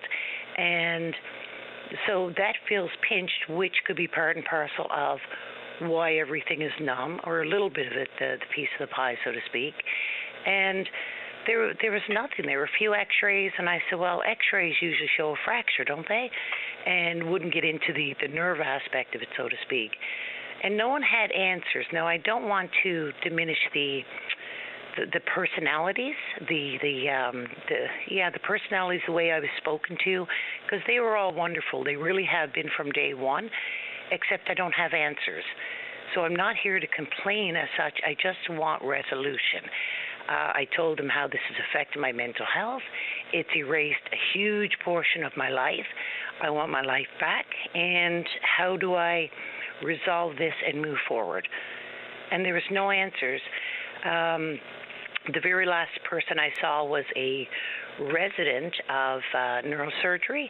He came in, just asked me again what's going on. I reiterated the whole thing. He said, okay, I'll go and get a neurologist. And I waited hours and hours in this back room for a neurologist, and to no avail. And I finally said to the nurse, I've got to go home and sleep. Like, I feel loopy. I can't function. I'm in pain. Plus, my stomach's all because nothing is working inside. That was all painful and rumbling, and it was just, I don't want to get too graphic here, Patty, but this is horrible. So I'm just left to dry now. What do I do with this? So just to make sure I understand what you said you didn't see the neurologist first nor last? No, I didn't. And I asked several times, where the neurologist was. They said that there's only one for the whole hospital, and, they probably have other patients. Okay, I thought it may be immediate patients they're dealing with. They maybe had 2 or 3 in queue, and they would eventually come down. So I don't know if people in the emergency department are, left till last or what. But anyway, no, I never did see, even though in spite of me asking several times, a few doctors that were just buzzing around, I asked them. They said, no, you're under such and such doctor's name, so you'll have to wait for them. Well, I never did see them again. It was just like a mess. Like I say, the way they spoke to me was fine, everything, but the runaround, the pass the buck kind of system, and the wait time was horrendous. I mean, I was there almost 25 hours, Patty. From 5 a.m. finally, I had to go. Yeah, I mean, sometimes it feels like you're just on a carousel, and there's no getting off, and there's no resolution forthcoming. It's a very similar story that we hear far too often. So what's your plans now going forward? The side that's now injured was the good side. So it's like I feel I'm back on this carousel. That's a great analogy. I feel I'm back on this carousel, ready for this horrible ride again. And I've had no answers whether this is post-op normalcy or, which it's not, I know that, but just, okay, now this is permanent, even an answer of this is going to be permanent. Then you've got to revamp your whole flipping life, even something like, but just give me an answer so I know what I'm dealing with. Or an umbrella answer of what the norm is after surgery. I know there's risks involved in everything, but I really had no choice because I spent thousands and thousands on all the natural therapies, and none of it worked. So that's why my last resort was surgery. And there was no post-operation recommendation for therapeutic supports like physiotherapy or occupational therapy or nothing? Nothing, zero. Just recover. And I was released the same day. And a lady I was speaking to yesterday at the hospital, I mean, it's a great social place if you have no social life. But a lady I was speaking there, she also had a few different back surgeries. And she was saying that when you have one, you'll have more. And I mean, I don't know if that's true or not. So I asked the nurse, and she said, well, everyone's different. So they just give me kind of a picture of what the normal scenario is, so at least I have something to aim for. But when she heard that I was released the same day I had surgery, she was horrified. She said, you had back surgery and then you left after you recovered from the anesthesia? I said, yeah, but someone, had to pick me up and all that jazz. She said, yeah, no, they kept me in for a while. So I don't even know if that's normal. But that being said, nothing of what I'm dealing with now would have changed. That whether I was released that day or not is somewhat irrelevant, I suppose, because the in the recovery room after the first surgery, that's when I said to the nurse, my foot on the good side now is numb. So I believe because I was lying there, actually from my waist down on the good side is numb, but I couldn't feel it because I was just lying there, half under the anesthetic still. So I have no post-op anything. I have nothing. And now, it's not like there was just no post-op. There's now no post-op, and I have these things going on the other side. I can feel the pinched nerve on the other side. It feels like a pinched nerve anyway, or it could be a ligament or a tendon, something, or it could be a muscle for that matter. So I've had nothing follow up at all. It was just, okay, see ya. Yeah, which is not how anything is supposed to work. I don't know. See, that's it. I don't even know what's normal with this, Patty, honestly. Well, there's usually a course of action after anyone has a surgery. You'll be monitored for how successful it was or not, and then next steps, whether it be, recommended physiotherapy or occupational therapy or whatever. It'd be nice for you to just simply know exactly what's going on, because then between yourself and your doctor, you can come up with a plan. Yeah, that's all I want. That is truly all I want. Where do I go from here? And that would be under the normal scenario of no injuries afterwards. I won't even say I was injured, but something happened. I was fine on one side, pre-surgery. Now I'm not, post-surgery. The side that was injured to begin with feels fine, but the other one doesn't. So I feel like I'm right back on this perfect analogy carousel, ready to go for this other horrible ride again. I'm in my 50s. I need to start over. I can't do personal training anymore. That's a huge, a huge portion of the money right there. I can't do I don't see myself doing the weights and everything else. I did mention this to them when I went back to the hospital on that Saturday, so the day after the surgery, and was admitted till the Wednesday. I told them how much I have to revamp my life, and I asked if there was someone I can speak with to kind of help me get an objective as to where I go from here without that huge chunk of my life that's now missing, especially at my age. Patty, if I'm in my 20s, that's a little bit easier. But not when you're in your late 50s. You know what I mean? I do. I totally understand where you're coming from. Yeah. So I don't know. I don't know. I literally don't have answers. So, and no one apparently at the hospital did either. And there was no one I can talk to just for what is normal, where do I go, who do I follow up? Well, I have a follow-up appointment with my surgeon in February. And, he's a sweetheart, but that doesn't still resolve my problem. It is not, like I said, it's not a personality thing. This is a scenario thing. Yeah, I completely understand. I wish I had a silver bullet suggestion for you, but I don't. The healthcare professionals that you need answers from, for some reason, are unwilling or unable to give them to you. I don't know, but I wonder whether or not that hopeful potential neurologist appointment into the future might be at least the pathway to understanding what's going on and then understanding next steps. Yeah. Is this going to be another 10 years? Is this going to be a lifetime now I'm at this? All I wanted was just to get fixed and move forward, get back to some semblance of, what I still can do, so to speak. And obviously there's a lot I can't do, but there's still tons that I can do. And I don't know, I even said yesterday in the hospital, I said, how fragile is my back? I said this to the resident neurosurgeon that they sent in. I said, how fragile is my back right now? Is it more like a reed after these surgeries? I said, I can't see my internal spine, where the surgeries were. So in comparison to my regular spine elsewhere, how fragile, say on a scale of 1 to 10, now I'm paraphrasing, scale of 1 to 10 would you say this is? In other words, Patty, how much do I have to baby it and how much can I push it? That's all I want. Give me some idea of what I'm dealing with. How far can I go? If I can go up to an 8 out of 10, good. I know how much I can push it. If I can only go to a 2, then I'm going to have to baby it forever, you know? Yeah.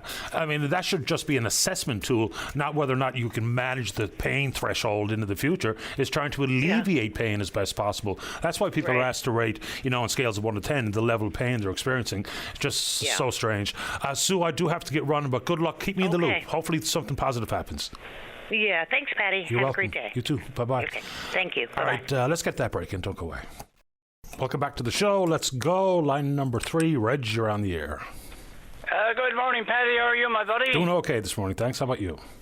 Oh, pretty good. Paddy, listen, I got a double whammy here. Just listen to the lady prior to you with the health care and all this good stuff and people waiting and what have you. Now, I got a different scenario. I didn't have to wait. I got a problem with our snow clearing. About 3 weeks ago, I had to go in for a scan on my eye for surgery for cataract. Unfortunately, that morning in particular, I got as far as Square Pond, and guess what? I had to turn around and come back due to the fact the roads weren't plowed. Okay, I live with that. I got through it. I got the scan done after. I was scheduled this morning to go back to Gander to get the surgery done, day surgery.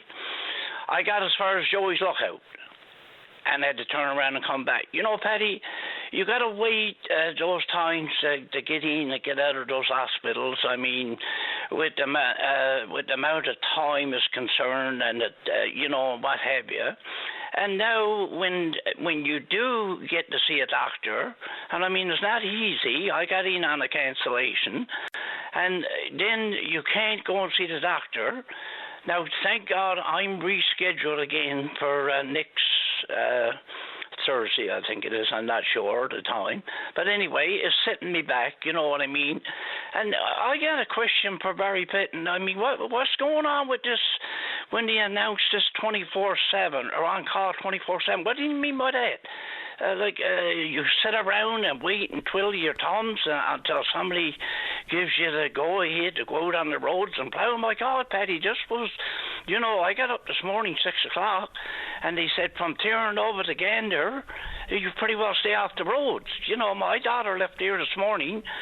I believe it was 20 to 7, be at work for 8:30, 10 to 9, she got in Gander. Now, she should have turned around, but she, I guess, loves her job too much, so she kept going. But, I mean, Paddy, I don't know. This is totally ridiculous. I mean, there's got to be answers for this. I mean, now my appointment wasn't until, I think it was 9:45 this morning. Now, it's snowing there pretty well right now, not heavy, but no. But, Paddy, no roads plowed. I mean, for God's sakes, I mean, listen, I operated plows in Ontario for a few years. I worked up there quite a while. And, I mean, we had supervisors go out when there was snow forecast or whatever, and we were notified and we were ready to go at a split second. Paddy, I don't understand the philosophy, like the 24/7 on call. What do you mean by that? I guess I'm gonna have to. I still got my Class 1 license. I don't know if I'm a bit old now, Paddy. I don't know if I should apply for a job or not. What do you think? I don't know. There's still plenty of job postings for the snowplow operators and the truck drivers, and then it's the length of time between application and being vetted and interviewed and maybe getting a job. But I don't know what's going on here today, because since Sarah talked about the circumstances of Sunnyside, your call, endless emails from almost every single nook and cranny in this province with snow clearing concerns today. So I don't know if there's something going on that we're unaware of, but usually there'd be one area or another where people will have some concerns. But I'm hearing it on the Burin Peninsula, the Bonavista Peninsula, the Great Northern Peninsula, the West Coast, the Metro region, Northeast Avalon. I mean, it's unbelievable the amount of emails we're getting on this morning. Exactly. It's not just in Central, Paddy. I mean, I talked to other people from different places. I mean, and it's all over. And I thought, Paddy, when everything... now, listen, we were forecast. I mean, people knew about this. And I'm sure transportation works. I don't know. It don't always come true, but we were forecast to have an old-fashioned winter. And by God, we're getting there pretty good. I mean, we're only in the middle of January. We got a lot of a lot of snow to come yet between now and April month, you know what I mean? So, but I thought when they made that big announcement, 24/7, you know, that everything be, and this is twice now in a row it hit me. The first time I never bothered to call, but the day I said, I got to call Paddy, and because to me, you know, I don't know, Paddy, what the answers are. I mean, nobody is saying anything. I called Transportation Works and couldn't get no answer, just getting recordings, and I don't know. But I think something definitely got to be done, Paddy. I mean, you get a doctor's appointment, and you wait, and then you can't get there because there's no plows on the road. I mean, come on, give me a break, you know, Paddy. Yeah, there must be something specific going on here today. Like, for starters, I didn't pay a whole lot of attention to the weather forecast yesterday. I don't know if it was to be as bad as it turned to be overnight, but even right where I live, in my little stretch of the Outer Ring Road this morning was brutal, absolutely brutal. There was 50 kilometres an hour, and that was as quick as you could go. Yeah, well, the thing is, you know, Paddy, the forecast is not always right, because we got to understand, I'd say, I mean, you know, we're in an island out in the middle of the Atlantic, you know, we're in Newfoundland. You get a northeast wind, and I mean, they could forecast, you know, 10 to 15 or whatever centimeters of snow, you could end up with 50, you know, there's no, that's the way it is. But, I mean, when it is forecast, they got to be prepared, and, I mean, 9 o'clock in the morning, Paddy, and no plows on the road. There's something not right about this program, my son. They're painting a picture that I don't understand. But anyway, I guess all you can do is art and put your 2 cents worth in, and that's what I've done. So you have a good day, take care, and God bless. You too, Reg. All the best. Bye-bye. Okay, my son. Bye. Yeah, I mean, is there something in particular going on here today? Because, you know, we do indeed. When it snows, there's inevitably going to be some complaints. And some different regions, you know, I'll get a lot of volume of emails from very specific parts of the province. Not today. All over the place. So I'm not entirely sure what's going on. Let's get a break. And when we come back, we're talking about the St. Mary's fish sauce plant. There's a caller there has an issue with her municipality. And then we'll speak with you. Don't go away. The Tim Powers Show. Join the conversation weekday afternoons at 4 p.m. on your VOCM. Welcome back to the show. Let's go to line number 6. Mike, you're on the air. Yes, good morning, Paddy. Or good afternoon now, says you, but hope you're having a good day. So far, so good. Thanks. Very good. No, Paddy, I thought it was 2 things. I want to talk about St. Mary's and the fish sauce plant down there and stuff, but before I say that, and I don't think I'm in an exclusive club, but God, people in Newfoundland got to be sick of our political systems. No accountability, no code of conduct, no their actions and the politicians and some of the stuff that happens here in this province is actually a runaway train as regards accountability. And I'm sure, you know, MHA is not answering emails, phone calls, and not being responsive to the people and their needs. But if there's anything that is a red flag, is I think the fish sauce plant closed in 2000, so it's 2026 now.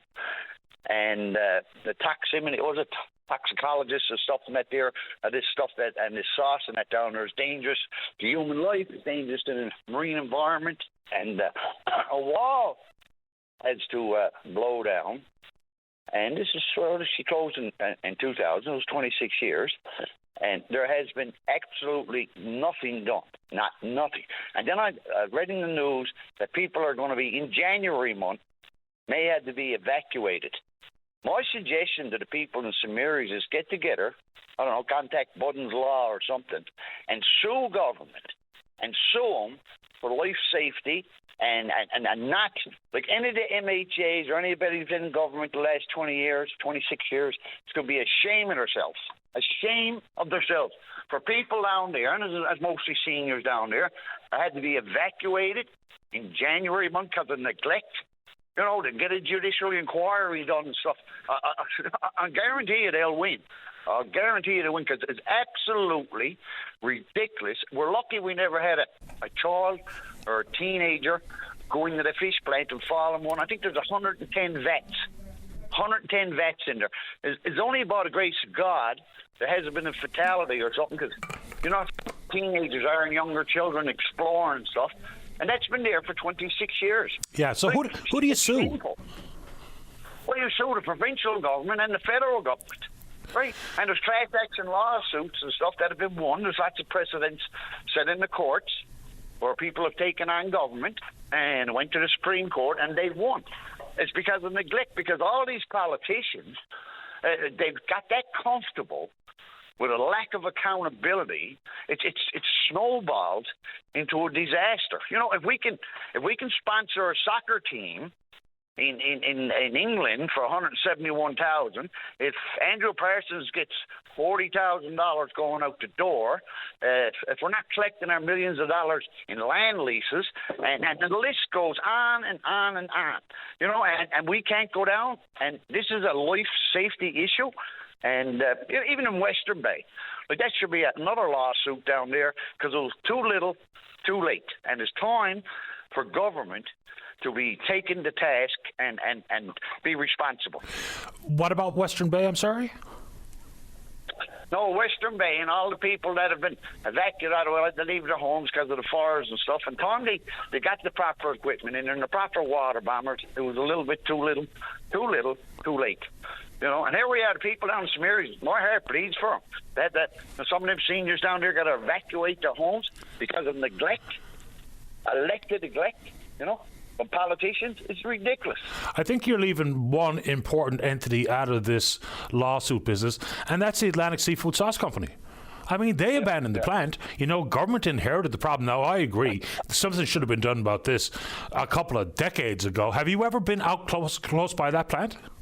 Indeed, I have, sir. It's not fit. It's not fit. Other people have lived there. You know, these are very patient, tolerant people, and you know they went out and studied it, this and that, and they know it's a threat to the marine life and stuff. If I went down to Holyrood Marina and I was gassing up my boat, and God forbid half a gallon of gas went out in the water, they'd be up.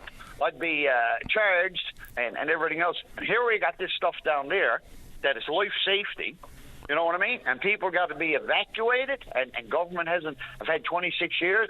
You know, the premiers are all responsible. Sherry Gannon is responsible. All these elected politicians are responsible. You know, we pay these fellas $4 to $5 million a year with the 40 of them is in there. And what are we getting out of it? What are we getting out? They're idiots. They don't listen to the people. And I don't mind saying it. I know there's a lot of Newfoundlanders are just sick of it. And everything else. But these people down there got to get evacuated because of neglect. It's shameful. Shameful. Yeah, it's terrible. It truly is. Yeah. Mike, I appreciate the time this morning. Thanks for calling. Very good. I hope all the politicians and the premiers and everything else, former and everything else, are listening. Because they all should hang their heads in shame. Thanks, Patty. Thanks, Mike. All the best. Okay. All right. Bye-bye. Let's go to line number 1. Anna, you're on the air. Yes, hi, Patty. I spoke to you, I'm thinking it was probably 5 or 6 months ago. I found out from your secretary I can mention the community that I'm living in, and it's the town of Holyrood. They did road work. They ruined the road and also ruined my property along with it. And I had called you and to see if there was anyone that you knew of that I could get in contact with to excuse me, I'm not feeling very well. Excuse me. Is there anyone that mayors and municipalities have to answer to? I did call municipal affairs and heard from 2 people. Both in the beginning said, oh, the town can't ruin your property without fixing it, and then the letter stopped. I was told your best bet is to take him to court. Now, I will do that, but I'm a senior citizen. I would have to do it on a contingency or something like that. I did send you some information on it, and again, I'm not expecting you to remember me because I'm back like about 6 months ago that I sent you a file. And again, I'm just wondering, are they answerable to anyone? They have admitted what they did to my property was 100% the fault of the town. I heard somebody speak about their MHA a little while ago, and We have Helen Ottenheimer, and she's amazing. She tried, and she wrote a letter, and she wasn't dignified with response either. So I'm just wondering if there's anyone in the government that I can contact. Are they responsible to answer to anyone in the government, or can they just do as they did? Since my problem started, we have a new mayor. She did come. She walked the property. She could see the damage. My ground has sunk about 2 feet. I can't have it mowed anymore. I'm on almost an acre. I'm 79 years old, and last year I had to take a heavy whippersnipper, and that's how I had to clean my lawn. As a result, I've done damage to my stomach and to my back. My driveway is completely gone. It's sunk about 2 feet. My well went dry, and I'm pretty sure my septic is compromised. And again, admit it was 100% of the fault of the town. The road the Kennedy's Lane that they worked on, I could drive up from my house to the cemetery up top of Kennedy's Lane, no problem. My neighbor could take his car and drive up there, no problem. There was a gentleman built a house up there. The cars, the big trucks and tractors and everything could drive down, no problem. We had a ditch that never in the history of Kennedy's Lane gave any problem. For some reason or other, they filled it with rock. As a result, we had, I think it was about 3 horrendous wind and rainstorms. They had taken 2.5 feet of my property. So instead of my property being up over Kennedy's Lane, now Kennedy's Lane was up over my property. So those wind and rainstorms took everything out of my property. My next door neighbor, he wanted to build a house for his daughter. The lane is closed now in the center where they worked on it, and he can't get to his property. You can't get any permit to build. Beautiful pieces of land up there, and anybody who bought land, you can't get a permit to build up there. So, other than the Department of Municipal Affairs, sounds like the next stop is a lawyer. And that's what I'm saying. So but there is no one in government then that I can contact. It has to be a lawyer. Sounds like it to me. Okay, all right then. I'm just going to have to try and find someone who'll do it on contingency, because it is definitely a win-win situation. My trees have all died. Whatever they put in, what they called a berm, whatever went into it. Last year I put 20. I had to get the topsoil now from Kent, and I also got a tandem load, not a tandem load. I'm sorry, a dump truck load of soil, because all the grass died. It was flooded away, of course, with the rain, and I put that soil there, and the best grass seed, lawn seed you could buy, and nothing grew. So whatever he got put in that has stopped anything from growing. Anna, when you get in contact with a lawyer, give me an update when you have one, if you don't mind. Okay, I will. I got to try to find a lawyer right now. Okay, then. Good luck with it. Thank you. You're welcome. Thank you. All right, bye-bye. All right, final break of the morning. Don't go away. Welcome back to the show. Let's go to line number 4. Say good morning to Innu elder and activist. That's Elizabeth Panashaway. Good morning, Elizabeth. You're on the air. Hello. Hello. Yeah. It's okay now? It's okay now. You're on the air. Go right ahead. Okay. Okay. I was going to talk about a long time, but I'm worried about my English. My English not very good. I can't say everything what I want to say, but I'm going to try anyway. Go right ahead. And I want to talk about what happened our land. Same thing in Atoshish, same thing. Atoshish and Shahajit. Why the government is so many times, I'm thinking about that. I'm thinking, I wish I speak English more. And sometimes I'm thinking, I wish to meet the government, explain how I feel, what I'm thinking. I'm very, very concerned what happened Labrador, Shehajit, and Natoshish. And why the government, just like a government, he don't see that. He don't see the people. Just like a government, he think nobody here, nobody Shehajit, nobody Natoshish. People here, same Natoshish. There's a lot of people there and young children, same Shehajit.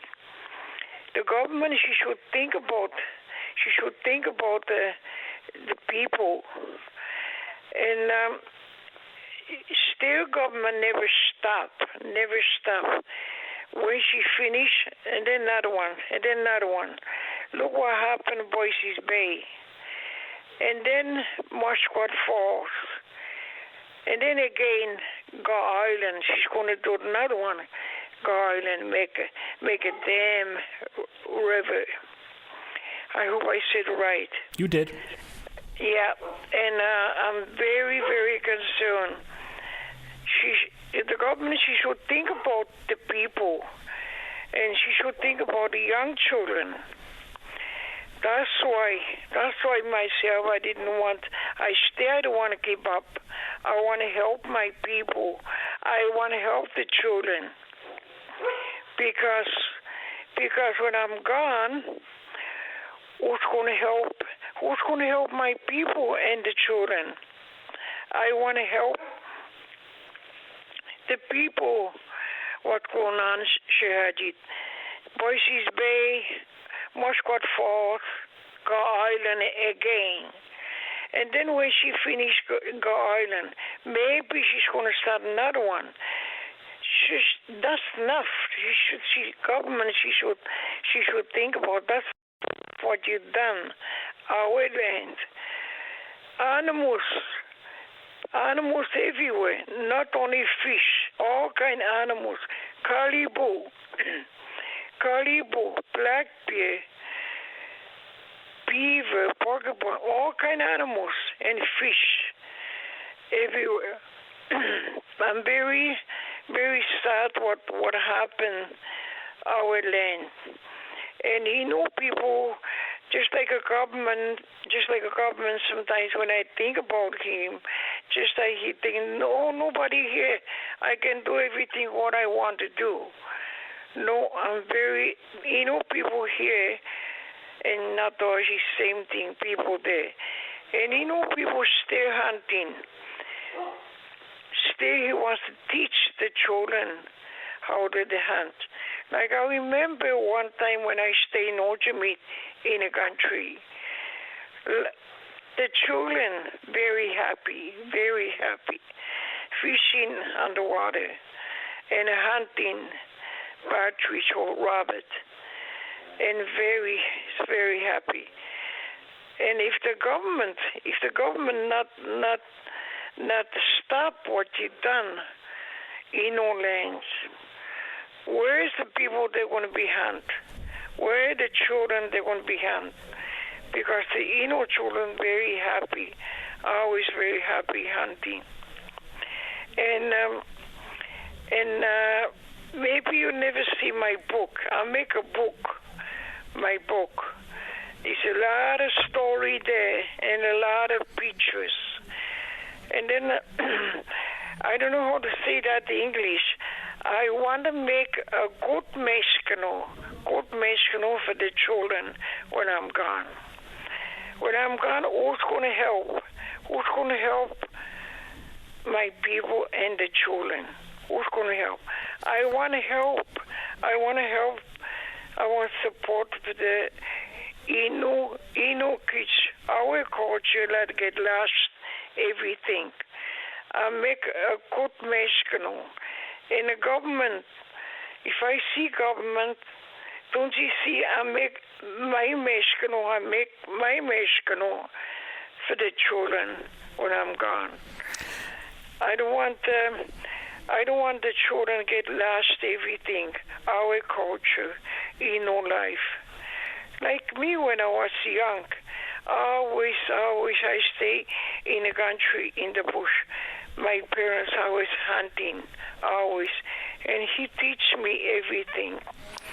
And everything what he teach me, my parents, I want to pass to my children and my grandchildren. I understand. And my great-grandchildren. Elizabeth, simply because it's already 12 o'clock, we'll have to pick up the conversation another time, but I appreciate your call. Thank you. Okay, thank you. You're welcome. Bye-bye. All right, good show today. Big thanks to all hands. We will indeed pick up this conversation again tomorrow morning, right here on VOCM and Big Land FM's Open Line. On behalf of the producer, David Williams, I'm your host, Paddy Daly. Have yourself a safe, fun, happy day. We'll talk in the morning. Bye-bye.